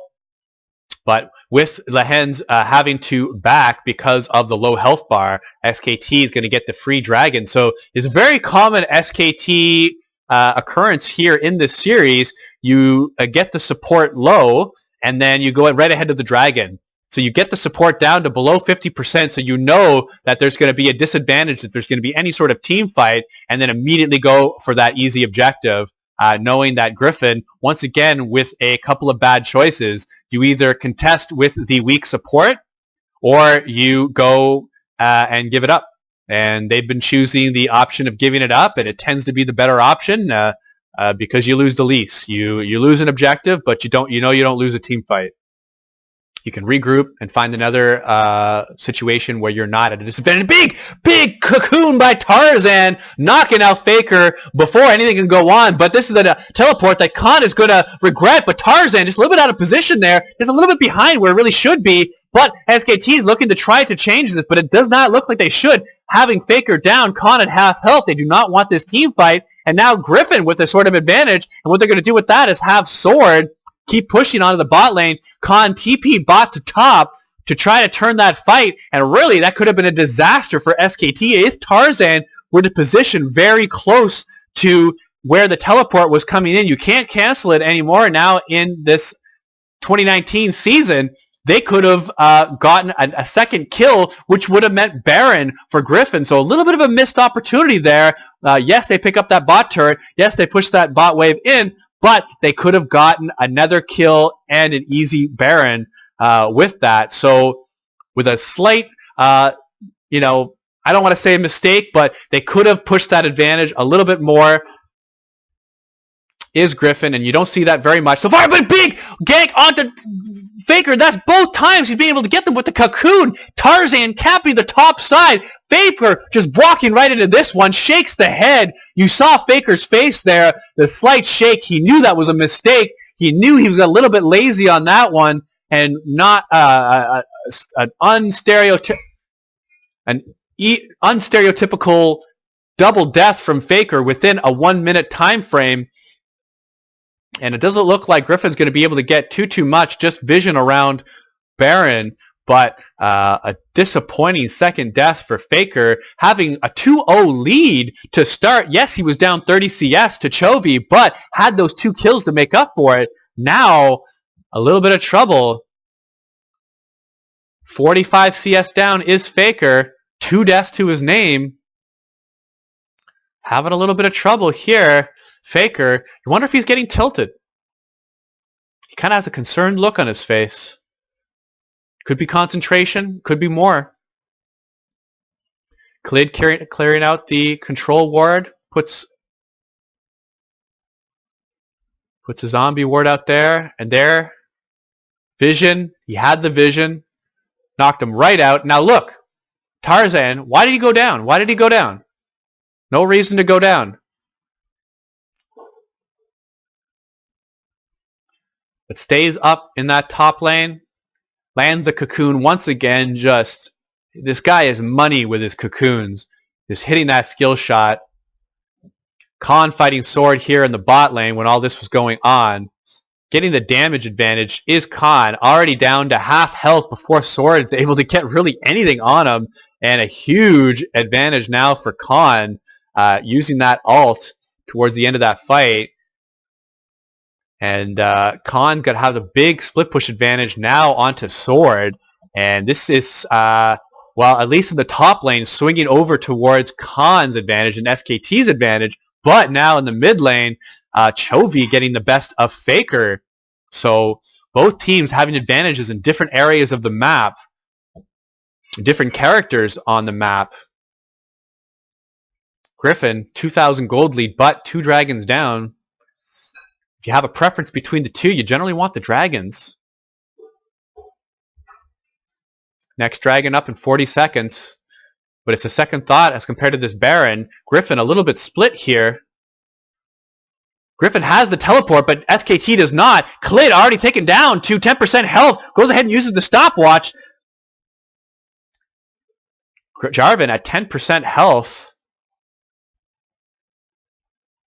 Teddy using the ultimate at the end of that fight, not getting a whole lot of damage onto Chovy, but picking up a fair bit of damage onto Lehens. That's what it seems like the focus has been, is Lucian onto Alistar. Alistar either regens up or has to go back, and then the decision is made after that, what to do after that. But Teddy's making a conscious decision to knock this support out again and again and again. And look, Lehens at level 10 versus Mata at level 11. And here we're having a sneaky play. Khan in the back. He was not seen in the back there. And they're going to be making a very sneaky play. We're going to look for Faker to start teleporting in. And there he goes. He's going right to the back lane. They're going to have two of SKT behind Griffin. Griffin's going to step up and say, we accept your challenge. Now they're going to see they're in a lot of trouble. SKT, you got to have the advantage here. But first, Griffin has got the first person down. The Fear Beyond Death is going to be enough to take that out. Khan hitting the stopwatch right before death, but is very, very low. Being able to get the shield, just barely being able to get out is Khan, and he's in a very dangerous zone and may not be able to survive here, but only with 2 bars, taking a tower shot, not quite enough, and Griffin, instead of pushing, it looks like they're going to decide to try to take the kill onto Khan. But Khan being ever so sneaky. Ooh, and a little bit of a mistake from Lehens, knocking Khan away from his 80 carry, and he's not going to be able to pick that up. Khan's going to get away. The Great Escape has been completed. All kinds of time used up by SKT trying to chase that kill. And yeah, even the best in the world, they do it. They try to chase these kills. And in the meantime, going to lose an objective for it. 3 dragons to none. SKT to Griffin. Griffin, 2,500 up in the gold lead. But SKT up in the dragon lead. Very, very close fight. I can't wait to see this. Here, we're having SKT engage under that fight. Griffin going full out on to Mata. Getting the support out of the way. Getting all kinds of damage onto the Riven. Faker then being forced out and into the stopwatch. A little bit of a mixed communication there with Chovy picking up Faker on the back end, and there's a trouble between Lehens, Viper, and Sword from picking out Khan and not able to get that, and because of wasting all that time, SKT picking up the second Mountain Dragon. Now, game 1, they were able to use their 2 Mountain Dragons to get these subsequent Barons and quick objectives. Let's see if they're going to be able to do it into this game. 2,000 gold lead down is SKT, but 3 Dragons up. 29 minutes into this game. Riven over Urgot. Urgot, as you can see, making a big difference there into that team fight, whereas Riven is being able to make a bigger difference in the 1-3-1. So once again, advantages going left to right, team from team. One advantage here, one advantage there. Gold for Griffin, Dragons for SKT, top lane for SKT, mid lane for Griffin. Anybody's game. Viper on the Callista scaling much harder than Teddy. Teddy is going to be starting to fall off here. But here we're having a teleport coming in. The 3-on-1. They're going to try to get the damage onto Chovy. Getting under the tower. But it may not be enough. Cliz taking all kinds of damage from the tower. Just barely getting away. It's very tough to get the Chovy out. Just barely getting it is Riven, and Riven's going to be under tower here, but the wave is pushing up. Faker's going to be able to come in, and Khan picking up the second kill onto the tower. This is a 5-on-3 here in the top lane. Griffin still wants to defend that tower, but it's going to be ever so difficult against the 5 members of SKT. They do have the 2 mountains. They do have the ocean to heal up. This looks like it should be a free Baron for SKT. If it's not, you got to give it to Griffin. Griffin is an incredibly tough decision. 90% of the teams in the world would just give this up. No! Griffin's going in! They're going in! 5-on-3 out of the Baron! I can't believe it! They're going in against a huge disadvantage! Baron was doing damage on to SKT, and they did it! They 2-0'd it! Big turn for Griffin, and this game is now back to even. Griffin getting the 2-0 advantage here, despite SKT having the 2-man advantage, having the Dragon advantage. SKT continued to focus onto Baron, and you didn't think that they would just continue on to that Baron. You think they would turn, but they didn't. They just kept on the Baron. Griffin being able to lock up the CC, being able to knock out Mata first, and then follow it up with Faker, and then Khan not turning on that. Is SKT an uncharacteristic faux pas here from SKT, getting that earlier huge advantage and then not only not able to capitalize on it. There's Faker swinging right over to that wall and being able to get the angle onto Chovy. Excellent job to be able to pick up this kill firstly onto Chovy, and then afterwards onto the other member. There's Khan, knowing that he's got the revive, being able to pick that up. And there's here 5 members. SKT stays on the Baron. It looks like they want to try to force it down. The flag throw from the Baron, from the Jarvan, goes onto the Baron. Griffin stays outside of the Baron damage range, as you can see on the left-hand side. Gets the CC. Baron's continuing to damage SKT and the full health bars of Griffin, and the Urgot being the much better team fighter than the Riven, showing right there. And despite having the lead in the kills, the lead in the Dragons, oh, and the crazy blind! That was blind! Can you believe that? Oh, we're gonna have to back that up. We're gonna have to back that up. That was a game-changing moment here. Let's see that one more time. We're gonna back it up about 20 seconds. Let's see where this is. Faker is completely blind to that. Oh! Tarzan hits him with a blind cocoon. That is one of the best plays I've seen all season. This just shows you he's one of the best players in the league. Lehan's right there doing that Kalista Alistar combo I was talking about during Champion Select, knocking the Jarvan up with the Kalista ult, throwing Alistar in, Alistar knocking him back up. Double CC real easy, and Jarvan's not able to get away from that. 2 members down now for SKT, and what a turn of events. SKT was ahead in this game a mere 5 minutes ago. They had the lead 25 minutes, even 27 minutes into this game. They had a chance of locking down this Baron, and just a slight misplay by SKT, and look at what Griffin's doing. Swinging the gold lead majorly into their head. Locking down the Baron, getting the first inhibitor down, and SKT, I can't believe they threw this. They could have closed out this series. They could have 2-0'd this series. The first people to turn 2-0.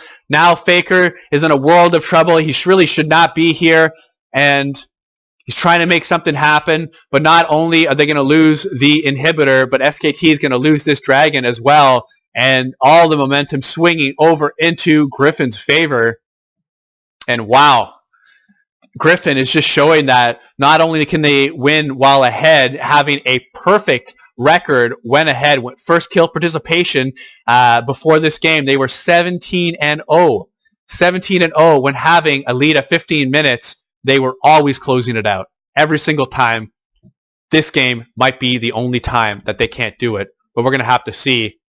Flash cocoon onto Faker. There's nothing Faker could do. You can't expect that play. That was not a bad play by Faker. That was a risk and reward play from Viper. He, at the worst, he loses his cocoon and his flash. At best, he creates a game-changing moment there, knocking the kill out onto somebody. He didn't know who was there, and picking up that dragon. Excellent, excellent job from Tarzan. Being able to swing this game back around. Chovy having a standout game. Whoo! Look at Viper's score as well. 3-0-5. 1,000 gold bounty onto him. Picking out the Kalista. That was a first pick Kalista. So prioritizing the Kalista is Griffin. And it's paying off. Excellent use of the ultimates.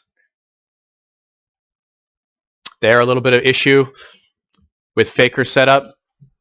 Going to go ahead and thinking the same thing as you, Faker. Going to gas up a little bit for this final play here. And here, let's just move that forward. Pause is finished. Now, recap. 6,000 gold lead for Griffin. 1 inhibitor down. Baron buff has expired. But Griffin did pick up the Infernal Dragon at the last part, but right before that pause. So SKT, they have really good dragons if they got a lead. They have the 2 Mountain Dragons, so that whenever they win a team fight, they can knock down an objective. They can, they can make a push. They can decide to do a base race and have a real advantage. Once again, Teddy onto the Alistar, and it's just not working. Teddy deciding to continually put damage onto the Alistar, and other than picking up a dragon, I mean, half the time it's not working. Like, but you know, these teams can't be playing for 50%. They got to be playing for more than that. But once again, Dragon's SKT favor won their leading. Griffin picking up that Infernal, better when you're ahead. This is going to allow them to snowball their team fight leads with this added damage. And they're showing 4 members bottom. SKT as splitting the map, shoving Faker there in that top lane, getting that top lane turret down, just trying to get something back for the team. Picking up a little bit of gold. Faker with an uncharacteristic 6 deaths here, 2, 6, and 3. As we could see, some deaths were his fault and some were not. But still, Faker should really never have that many deaths in a 12-death game. 6 of them really should not be, unless undue focus is put upon him. And yes, some focus was put on him on the top lane, but he wasn't ganked early in the mid lane, just doing an early gank where he went flash for flash. But other than that, not really too much. All these deaths happening in the mid game. 37 minutes on the timer. Very long game compared to Griffin standards. 5K up is Griffin. Next Baron up in 20 seconds. Elder up in 2 minutes. Just looking how the Dragon compositions are, really the Elder buff is more advantageous for Griffin at that moment. Will help them win team fights, whereas SKT would only be looking to take it off the map.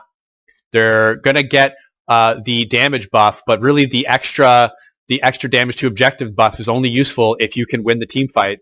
So yes, they can take that Elder Dragon, but they have to do something with it after. They can't just take it unless their objective is just to take it away from Griffin. But here, Faker doing a max range W, getting right into the map. But once again, they're going on to Alistar, not the target you really want to be focusing. Faker down to a quarter health, and Griffin's going to swing back around to the Baron. Let's see if they're going to start doing it. They are going to start doing it. Viper is going to be doing all kinds of damage. He is on the Callista. Yes, Callista was nerfed to do half damage onto the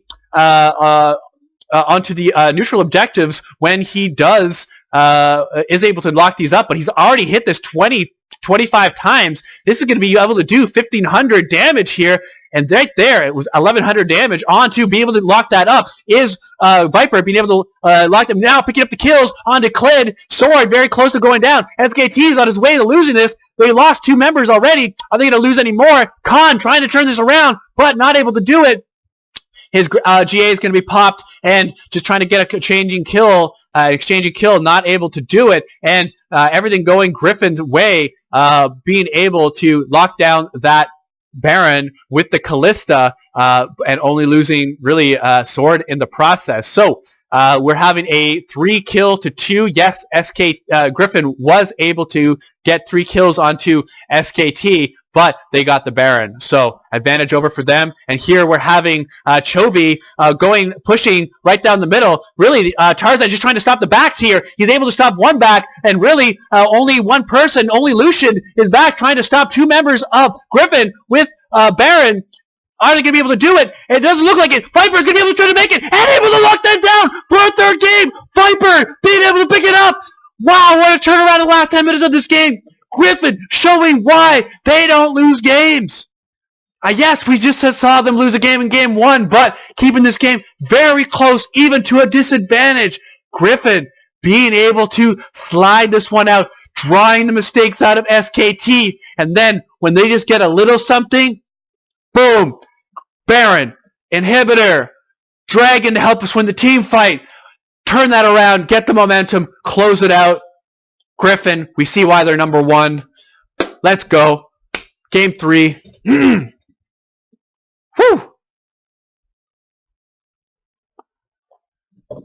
Wow, that is hype. I'm surprised the Korean crowd is not just going nuts. I'm going nuts. Papa Smithy, you know you got an awesome Game 3 coming up. He's a little bit disappointed because he realizes SKT just kind of threw it right there. Gonna hear what he has to say. They were looking for. Even the Griffin fans weren't overjoyed at the end. There wasn't the cheers that we heard at the end of game number 1. Series is so finely poised, and SKT, to their credit, did a lot right in this game.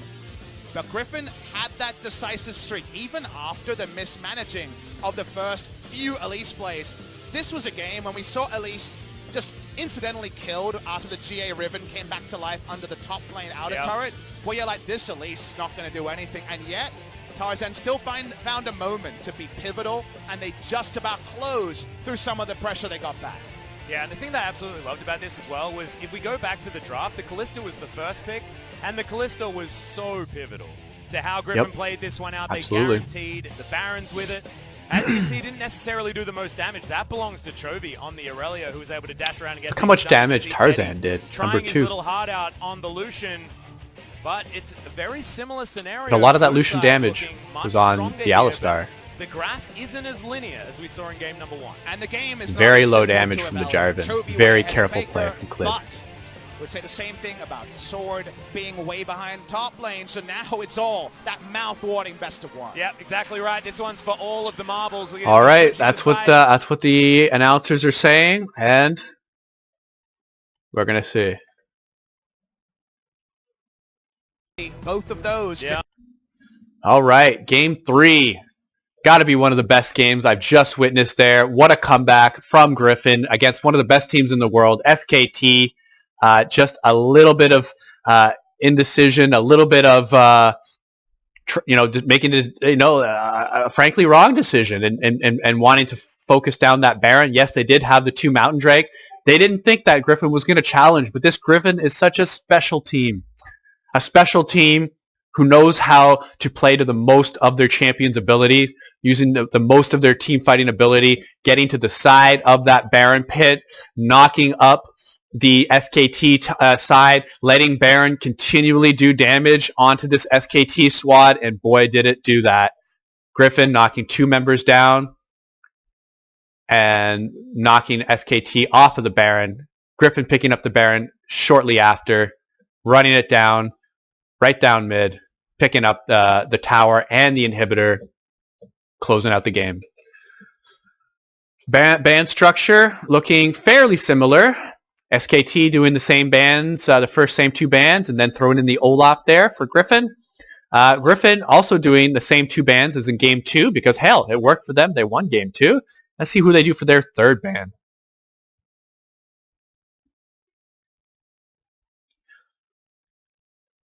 If I were to guess, maybe a Khan ban, maybe...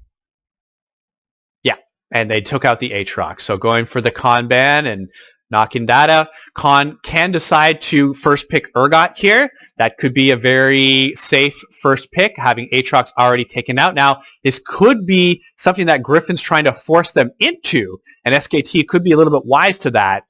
With Griffin last banning the Aatrox, they could be trying to get SKT to pick the Urgot, and then them having some sort of counter pick into it, like the Riven once again. But SKT realizing, that's not what we want. We lost game 2 with the Urgot. Let's try something else. First pick here of the Jace. Now, Jace is a little bit of a flex pick these days. He was not seen very much in the 2018 season, but now in 2019 is being flexed around between the top lane and now recently even the jungle here in the last few weeks of the 2019 season. I mean, like kind of like week 5 to like week 7 here in the various leagues. So flex picks first. Griffin once again picking 2 champions that worked out the best for them last game. They're going to pick up the Kalista, and instead of picking the Alistar in the first round, going ahead and picking the Aurelia, putting a little bit more preference on that and getting Chovy this hard carry champ. And if SKT goes ahead and bans the Alistar, still lots of picks that Lehans can do. He can do the Shen ban, which the Shen pick, which you really wouldn't like to see him do because really the only 2 games they lost, he's been on Shen. So maybe he could go for a Braum, a Tom Kench, Thresh. Like these are kind of the other picks that could be really done. SKT once again, Mata picking up the Braum. This is 3 games in a row that Mata's picking this Braum, and you think that he's probably most likely focused on picking this Braum a pick mostly in scrims. It's probably the first pick that he's going towards with a couple other secondary picks just in case it gets banned. And really, we're seeing a playback of the game 1 with the exception of SKT. game 2 with SKT picking a different pick in the Jace, still currently Flex. So we're going to see what Griffin bans here, what they think that this Jace is going to be a top lane or a jungler. And here, banning out a mid lane. So they, really, they just know he's not going mid lane. So they're just going to try to ban out some of Faker's mid laners, taking out that Lissandra here in the second rounds of bans. SKT most likely going to be taking out some junglers. So already 2 junglers banned. You'd think that SKT would most likely do a third jungler ban as well. Griffin banning out the Nocturne, wanting to take Kled away from some of his more aggressive picks. They just had him on the Jarvan, and he was not aggressive. Very defensive, very reactionary on the Jarvan. And as you can see, 3,800 damage to champions in a 45-minute game is not a winning maneuver. And yes, they were close to winning, and yes, he was tanking and he's doing a lot of other things, but really they lost the game. So SKT banning out one of Tarzan's junglers in the Elise, had a decent game with it. Really key cocoons there. Yes, had some flashy plays, got bot lane ahead, made an aggressive decision in top lane, which got Faker his first 2 kills, but SKT wanted to take away some of these aggressive picks. And, a little bit something new for this series, Yorick going over for Sword. So this is a very aggressive pick here for Sword. And you'd like to think that Tarzan is going to play some sort of off-tank jungler. I mean, that's what a standard comp would do. But this is Griffin. This is the best team in the world.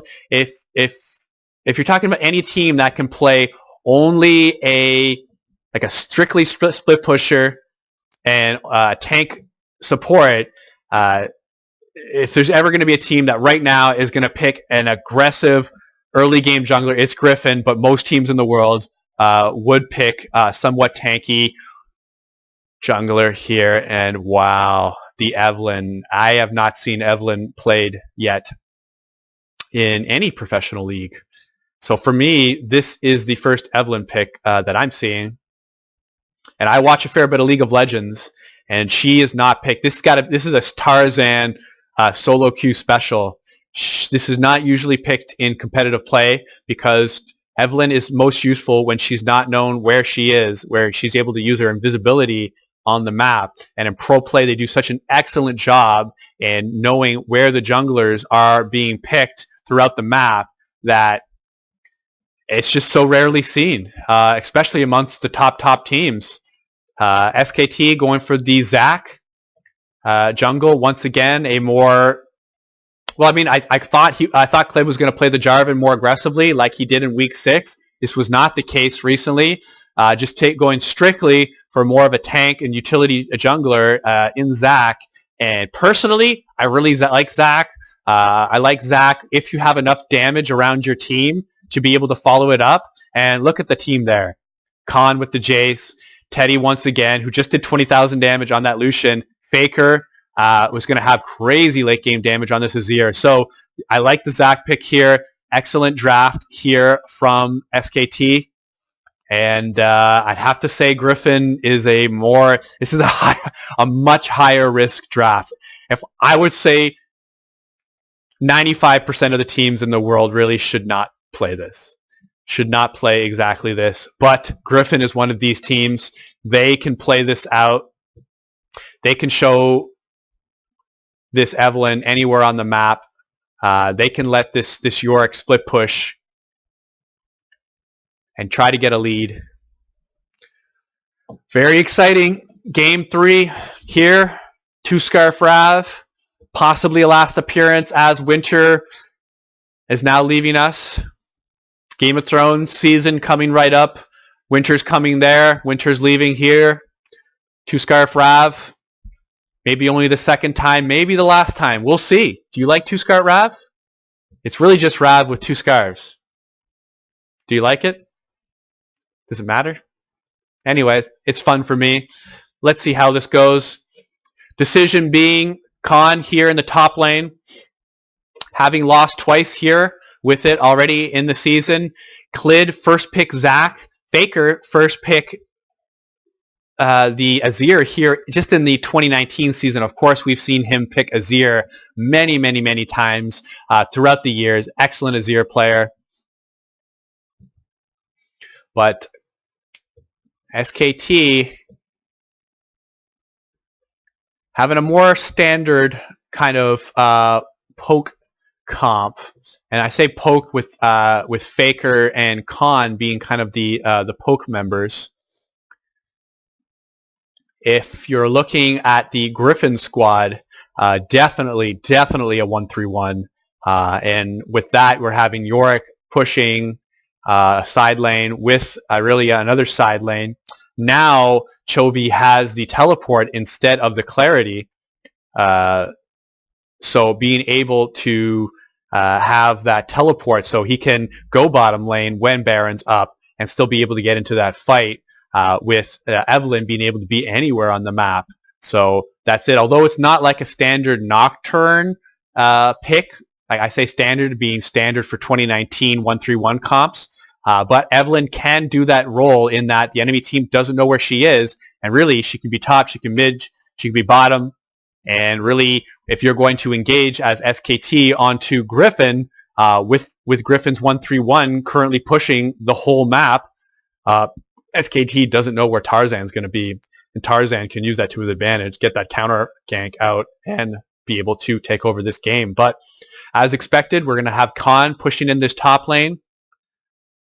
Jace, if you're not pushing in the top, the wave early, then you're not playing Jace correctly. Sword looking to get some levels, looking to get to that level 6. Once at level 6, he's going to be able to get a little bit of a push pressure onto this Jace. Jace does not have that level 6 spike as most champions do. He does not have an ultimate. Definitely not one that's game-changing. As opposed to Sword, who's got, as LS calls it, his sister. Being able to get that big ghoul out there, doing damage, screeching at you. Khan getting Sword down to half health. Clid is in all likelihood saying, get some damage on them, get some damage on them. Khan trading getting damage back onto himself. Sword getting damage onto Khan. And so now with this dive, you really want to see Clid get the first shot onto Sword. There he goes. Turret going onto Clid, which is what you want as the Zed, being able to flash out, and here we're having Khan take that shot, but the turret's going to keep hitting, and the teleport. Excellent play from Khan, being able to save the last globlet, and wow, that was very close to not working, and Clid very close to going down there. That is a very high level early tower dive, and really an excellent start to this game. First kill going over to Khan, and both top laners are trying to get advantages here in this split pushing battle, and currently the advantage with Khan on this Jace. Both top laners using teleport, both top laners using flash, and here we're gonna see the precision. Khan not really wanting to take that tower shot there, but it's not the end of the world. Just continuing to hit. Couple of range shots, a couple of melee shots. Sword's able to get that last shot onto Khan. Khan just swinging right into the bush. That way the minions are no longer hitting him, teleporting to that last globulate, which thankfully there was still a minion taking tower shots, and if there wasn't there, he was going to get hit from that tower. So really a very, very small window of execution there from SKT, and executing it perfectly. A nice start for them. A good way to begin this first game. Do not want to get behind against this Griffin squad where they're just going to start stretching the map against you when you know what they want to do. They've got the double teleport out. They have the invisibility of the jungler. And here we're having some damage going on to Mata. Traded back onto Lehens.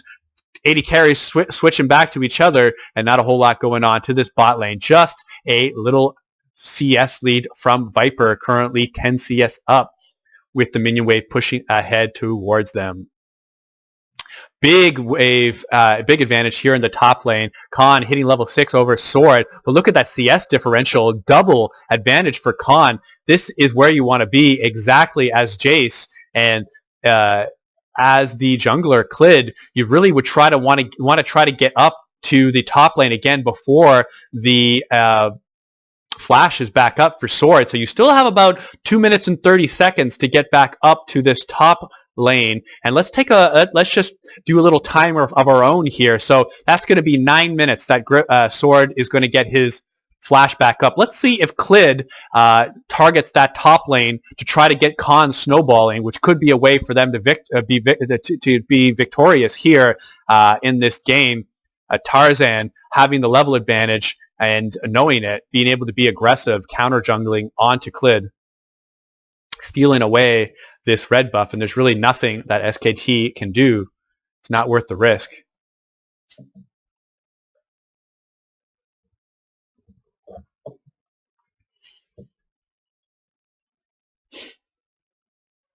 But fighting for his camp, going to this side only to get the small golem camp.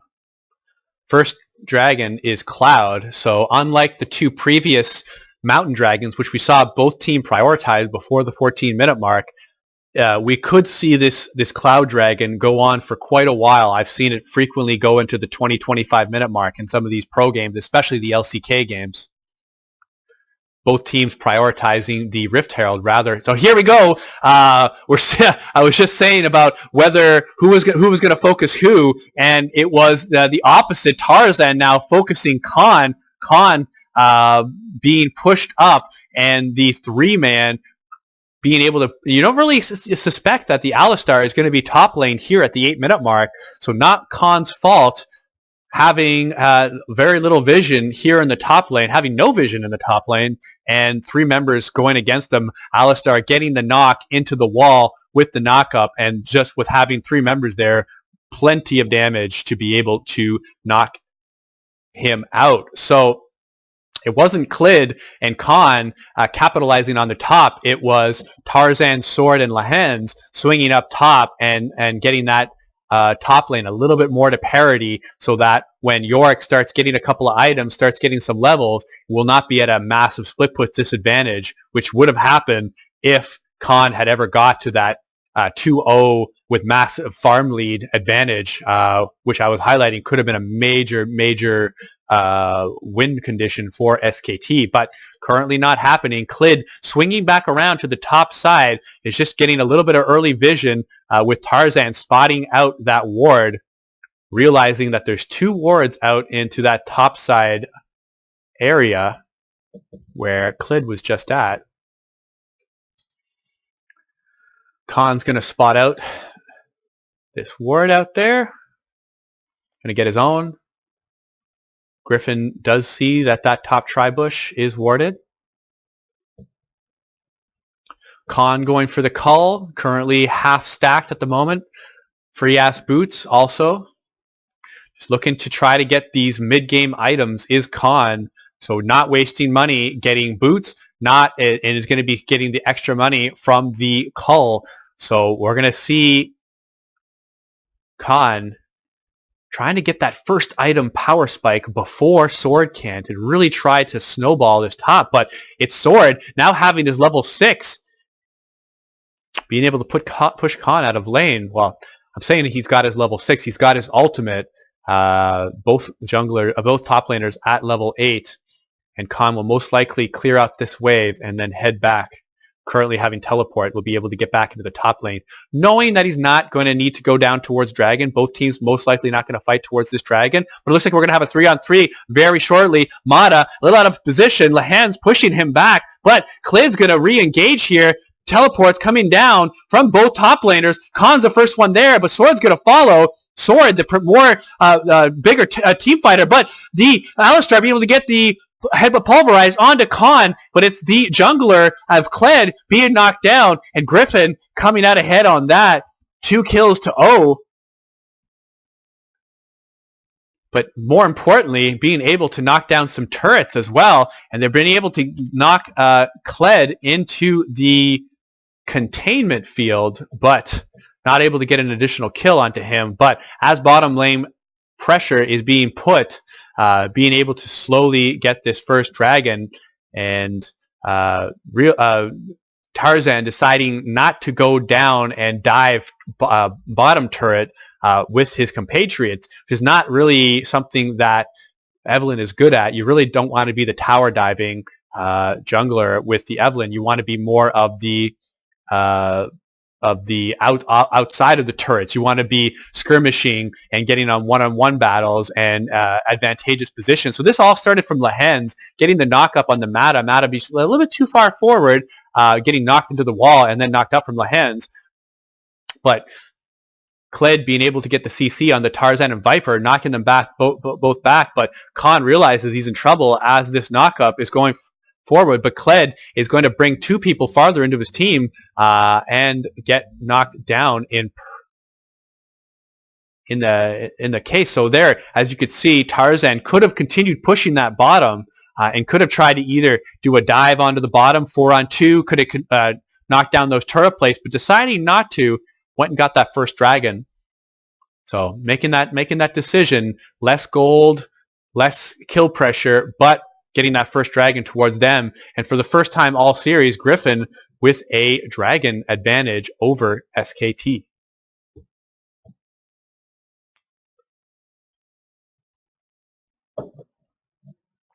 Lehens trying to be a bigger factor on the map with his Alistar roaming, showing in that top lane at 8 minutes, and now multiple times into this mid lane. It's very dangerous for Viper to be alone there. Still has not died. 1-0-1 is Viper, having the Blade of the Rune King finished. 13 minutes, Rift Herald being focused. There's Tarzan. This is what he wanted to do. Big damage onto Khan, getting him down to 3 bars. What that means is a free Rift Herald, knowing that Khan is going to have to head back to base and to heal. But here, Khan deciding not to. SKT deciding that they want to contest this. It's getting right down. Chovy deciding that he does not have Flash. Flash is, Smite is not up for another 5 seconds. He's delaying this Rift Herald here with Khan picked up on the backside. He decided to stay, but Sword picking that up. Tarzan delaying that Rift Herald for like 10 seconds. Smiting the Rift Herald, picking that up. SKT losing Khan in the process. 1, not able to contest the Rift. 2, losing Khan. So a double negative there and deciding not to give that up. So another slight decision mistake from SKT, who looked like they wanted to challenge that, but ended up losing on both fronts. So as we were talking about previously in the last couple of games, Griffin being down slightly and SKT putting the pressure on Griffin to make either a really bad decision or a slightly bad decision. I shouldn't say bad decision. I should say a risky decision or giving up the minimum. And Griffin has just been giving up the minimum, and it's been working out for him. Khan trying to get out, going onto the blue buff to try to get a little bit of a space between him and Sword, but Sword picking that up on the back end, guaranteeing the Rift Herald. Rift Herald just being used into mid lane. Kind of a waste. Now, I wouldn't say wasted because they are getting damage here. They do have this mid tower down to about 60%, which is very hard against an Azir, especially against Faker. But just not wanting to hold that on for too long, realizing just getting a single charge into mid lane is what they wanted. They just wanted to get that. They've got the gold lead, 3,300 now for Griffin, as well as first dragon. Yes, not an ideal first dragon, but with this team and how well they move around the map, a win dragon is better for them than almost any other team. And look, with the Evelyn being picked again, Evelyn, a very unusual jungler pick, really, a pick that is a very high variance pick that an aggressive, very smart jungler can use, and Tarzan's doing just that.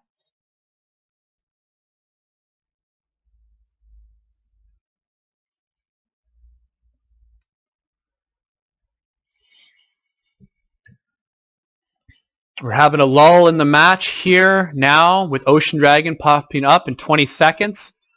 We're seeing Tarzan in the top side of the map, but more importantly, SKT does not see Tarzan in the top side of the map, so he could be anywhere. Griffin gonna clear out the Dragon Pit. Went ahead and used the Scrying Orb so that it's no longer accessible for SKT, knowing that there's no wards as of then. Mata putting the ward just now in the Dragon Pit. Tarzan moved from top lane, went and bought, and now is going towards the dragon, having spent his gold. Going Runic Echo's second level boots with the Sheen, doing excellent damage. You saw how much damage he did before getting that Sheen to Khan, getting him down to 15% health with just a single combo. Tarzan playing this pick to perfection, 0, 0, and 3, 4 members of Griffin with bounties on their head. So there is gold on the map for SKT to get. And going 2-on-1 onto the sword, Khan and Kled being able to get the damage out. And it all started from Kled being able to get that ultimate onto sword and knocking him back to away from the tower. And a kill going over to Khan, but it might be too little too late. We're now starting to get to mid-game, and it's still unclear who's going to win that top lane split push matchup between the Jace and the Yorick. And really the only time that Jace has had any sort of success in killing the Yorick is with the help of Zach. So in a strictly one-on-one battle, split pushing, it's anyone's game here.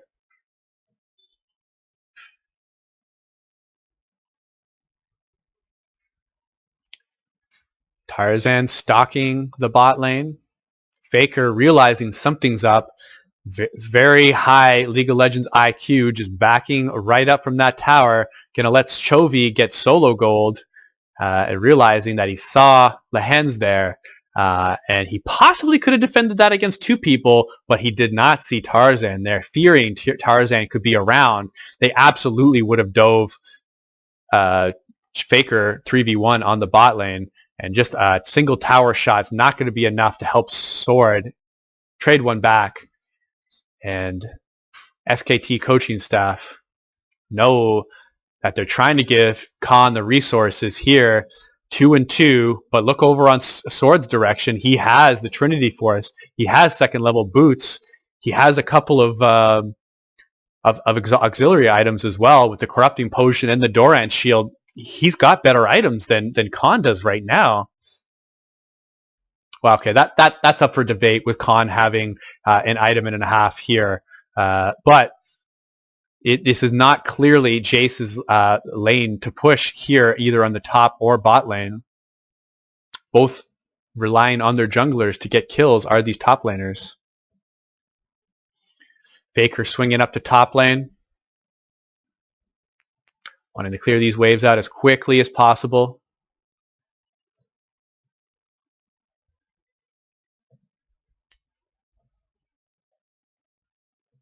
$3,000 gold lead now up for Griffin. 2 dragons now for them. This is more of what a Griffin game looks like throughout the year. Objective advantage, gold advantage. They get to the Baron fight. They win the Baron fight, and then they win the game. This is how Griffin wins games, but SKT has shown that they're not just a standard team. They're not just an LCK team that's ready to get rolled over by this undefeated Griffin squad. They are here to play. I can't wait seeing this SKT in the playoffs. You know, these series against Griffin are very competitive. Even the Week 3 series, although it wasn't as close as this series, was still SKT showed highlights of brilliance. And we're going to see here in the 2019 playoffs here in about a month from now, can they do it? Griffin tomorrow face Sandbox Gaming with a record of 10-3 currently. So SKT 9-3 right now. Sandbox 10-3, having that one game up on the SKT squad. Griffin be facing them tomorrow, and then a bye week. So you're having your hardest week of the year while you're the hottest, and then a bye week. So we're going to see if they're going to carry this momentum into the playoffs. Really, they would probably like to continue this winning. and they probably wouldn't like that bye week. But here, Tarzan diving finally at level 12. This was the opportunity with Sword following up the first really aggressive play by Tarzan with a turret around, and they're able to get that first kill over to Tarzan, and Sword's picking up the solo gold for that turret, and that could be what's needed to get him ahead against that Jace. Where there is no discussion about who's ahead is Evelyn versus Zach. Zach trying as he might to get lanes ahead and to contest objectives, but really not able to do any sort of the amount of work that Tarzan has been able to do. Second Cloud Drake coming up. Evelyn is right there. You're going to most likely see her start this immediately. Two members of the Griffin squad in top lane. So here you're going to see Tarzan is going to get the slowing smite. And then with the combo damage, Sword getting the big cane drop onto Jace. And then the follow-up damage by Tarzan is going to be more than enough burst. Chilling smite being used, very important item when you're playing Evelyn. Any sort of jungler that you want to impede the enemy's movement speed, you really have to pick that chilling smite. So, you know, of course, the top junglers in the world know that, but not everyone in solo queue. A lot of junglers still pick the damaging smite ability just because, hell, you know, solo queue, damage is king. But, you know, at the top levels, it's not always about the damage. Sometimes you just want a little bit of utility. Griffin pushing in the top wave. Faker's been up here in this top lane for the last 5 minutes trying to clear these waves out. And then getting the big damage on the Faker is Tarzan and being able to knock him down. I believe that's Faker's first death. Even using the barrier, Tarzan has gotten that crucial point where Evelyn can one-shot. Well, not one shot, but one combo, the carries of SKT, and this is really starting to swing Griffin's way. 5,000 gold lead now for Griffin, couple of Wind Dragons as well. So, wow, this is really an excellent performance by Tarzan, showing that these atypical junglers do have a place in the meta if used correctly with the correct team and when played around. And this is a real you know, showing, you know, a first-class performance here from Tarzan, showing that you don't have to be overly aggressive with the Evelyn early. You can take what you can, and then as you start to get AP, as you start to be around the map, he knows there's no vision. He's walking through a control ward, and despite the barrier in the ultimate use from Faker, being able to get Faker down with not using very much from Tarzan, still being ahead. And you can't think that SKT is really trying to do this Baron. It's more of a try to force Griffin to come out and take a bad team fight. Griffin pushing on the bot wave. That's a big pressure here from Yorick. Currently has TP. Doing the 1-3-1 is Griffin, and there's really nothing that SKT can do to respond at this point. And this is Griffin went ahead playing a Griffin comp, a 1-3-1 comp with a lead. With dragons that plays towards this 1-3-1 comp. What do you want when you have a 1-3-1 comp? You want utility and movement. Well, you've got that. You've got the Cloud Dragons. You want to be able to take some skirmishes and then be able to not have to go back to base and then be able to continue pushing and keep that pressure on. And here, a little bit of a mistake from Lehens, missing the headbutt pulverize onto Teddy. And you really hope that he doesn't live to regret that. An uncharacteristic mistake from Lehens. Again, not one of the stars of this team, but doing enough to facilitate his team's win. And really, they're not going to lose an objective or anything for that misplay. It's just that it could have been a little bit more onto Teddy. It could have been, you know, the kill onto Teddy and then possibly a Baron. But as I was saying, and being able to regen and re-engage and keep pressure on with this Ocean Dragon, and then once again having the lead going into this Baron fight, and it's not just a small lead. Excuse me there for moving the mouse, just getting excited here. 5,800 gold lead.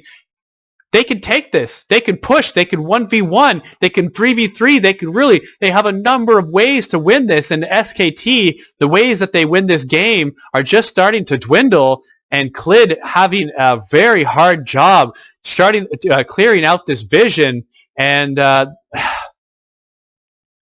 you just don't see many ways that Griffin, barring some sort of catastrophic mistake, that they're going to let SKT back into this game.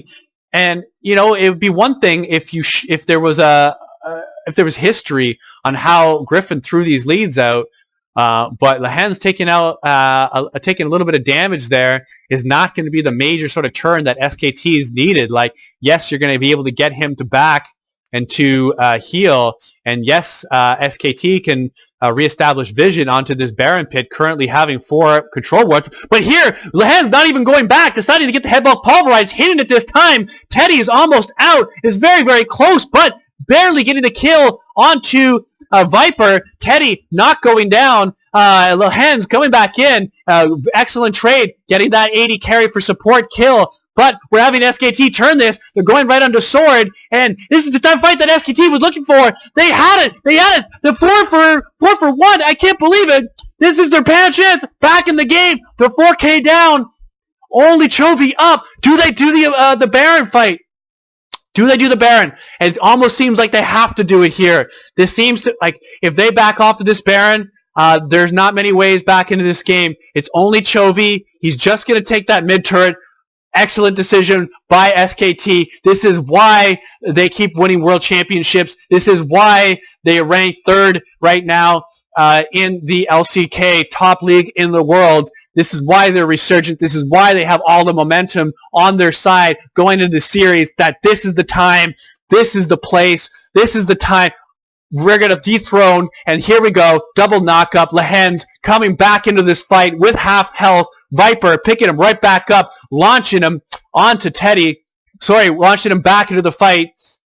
Lehen's using the stopwatch here and coming back in for the headbutt pulverized. Once again, knocking 2 members down. Lehen's excellent job. I've been poo-pooing him here so far in this series, but when he had to come up big, which was right then, he did. The double headbutt pulverized, the excellent engages, and there they go. They know this is big. They're on the edge of their seat. They hadn't got the Baron when they made that reaction, and they had the team fight win and got the Baron. Yes, Griffin was able to go ahead and get that mid tower, get the Dragon. Currently 3 Wind Dragons over their team, but now gold leaves even. Baron on the side of SKT, and we're going to see, can Griffin hold on while they have this Baron?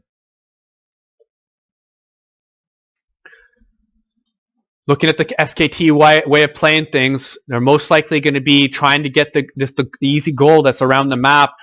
2 top turrets, the 2 bot turrets. They're looking to try to get back into this gold lead, try to get some items so that they match Griffin's items.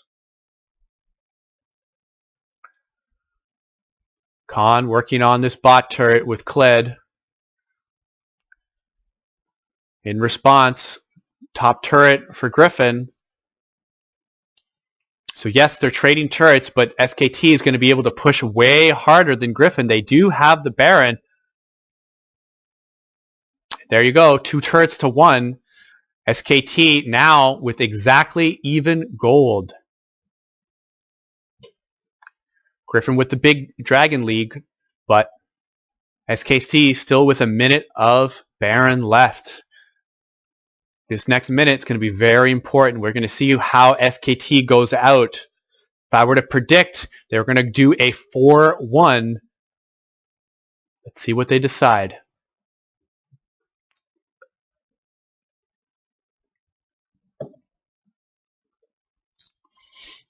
And there they go. Khan going 1 up top. Well, Klid looks like he's following, but they're only showing 1 top. The rest of SKT moving towards the middle. Mid lane pushed in ever so slightly. Faker going to push this wave in. And there we see the top turret taken down by SKT.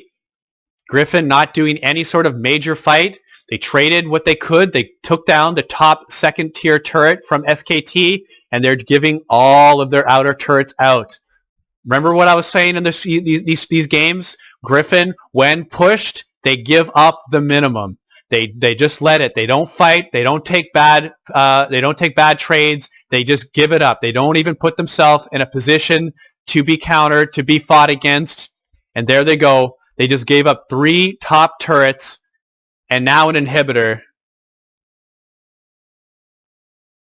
The Hens looking to try to flank as well as Tarzan, and does not. Okay, but meanwhile, we're having a big split push from Sword. Sword doesn't have TP, but Khan does. He's trying to finish the game right now. Griffin's just trying to stall. Now we have Khan TPing down to the bot lane. It's a one-on-one fight down to the bot. Sword is pretty strong in here, but we're having a big team fight here at the top. SKT currently in the lead. They're even able to close this out. But the Sword, one in the bottom lane. He's pushing. He's going to be able to possibly win this game. 2 Nexus turrets down here at the bottom. And SKT win the top fight. Sword wins that 1v1 pivotal fight that we kept talking about. Takes down the inhibitor down on the bot lane. Also the 2 Nexus turrets. And that is a 4-for-1. And SKT is going to be able to push this in for the win.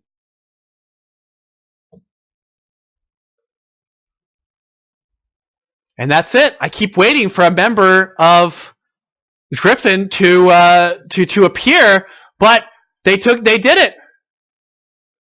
They didn't do it.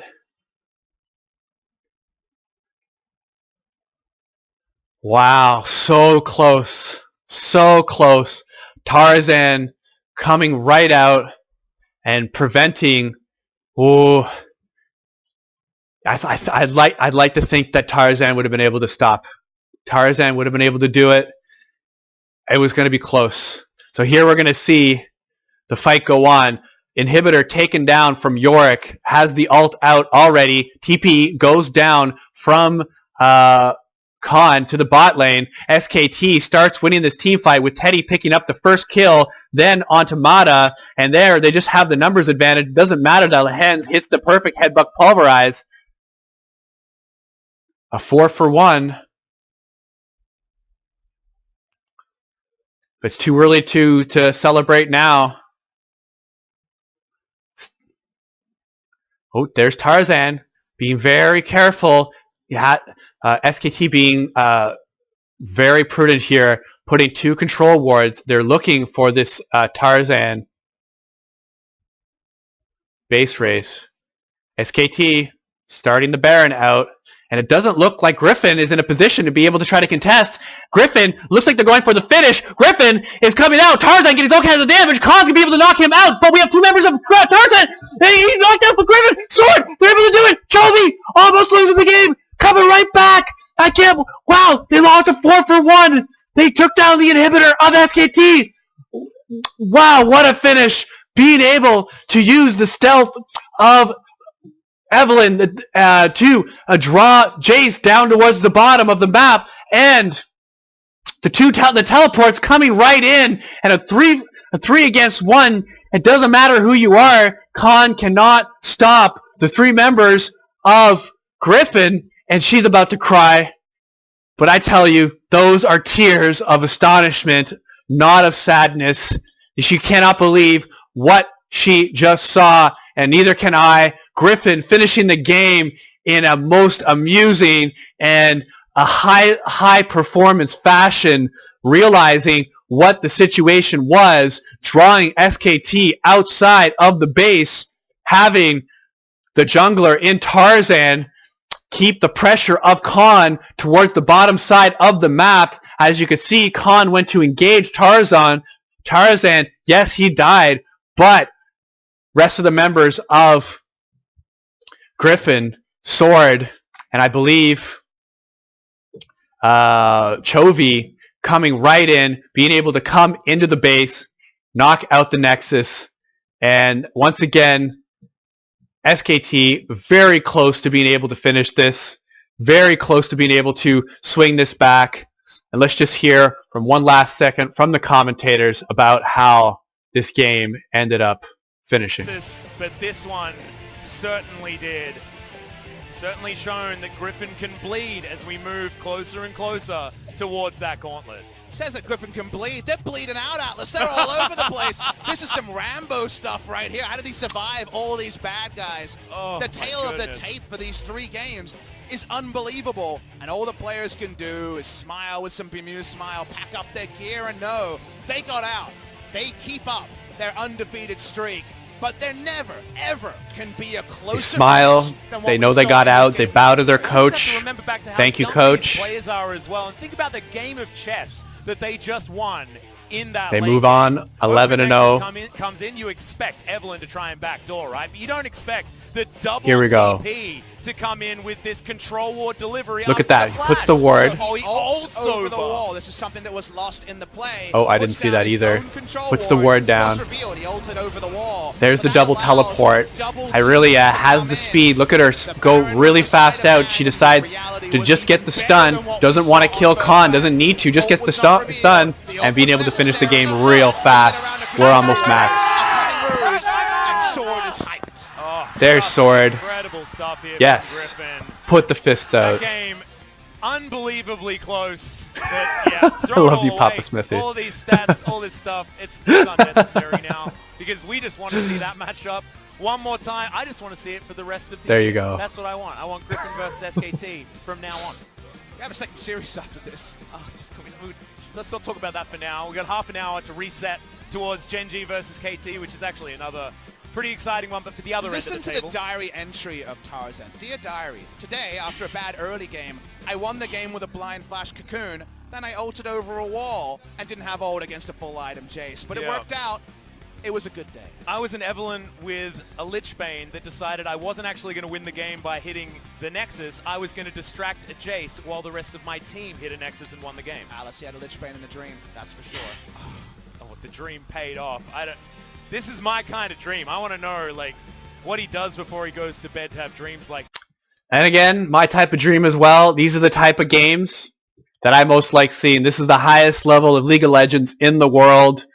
Watch this again and again. If you want to see Season 9 League of Legends here, Spring, LCK, Griffin 2-1. Only the second game they've ever dropped over SKT. SKT having a chance to win these games. So very close. I'm going to send my notes up in the air to Scarf Rav, saying goodbye, perhaps forever. We'll see. Love seeing you. Love casting. Ciao.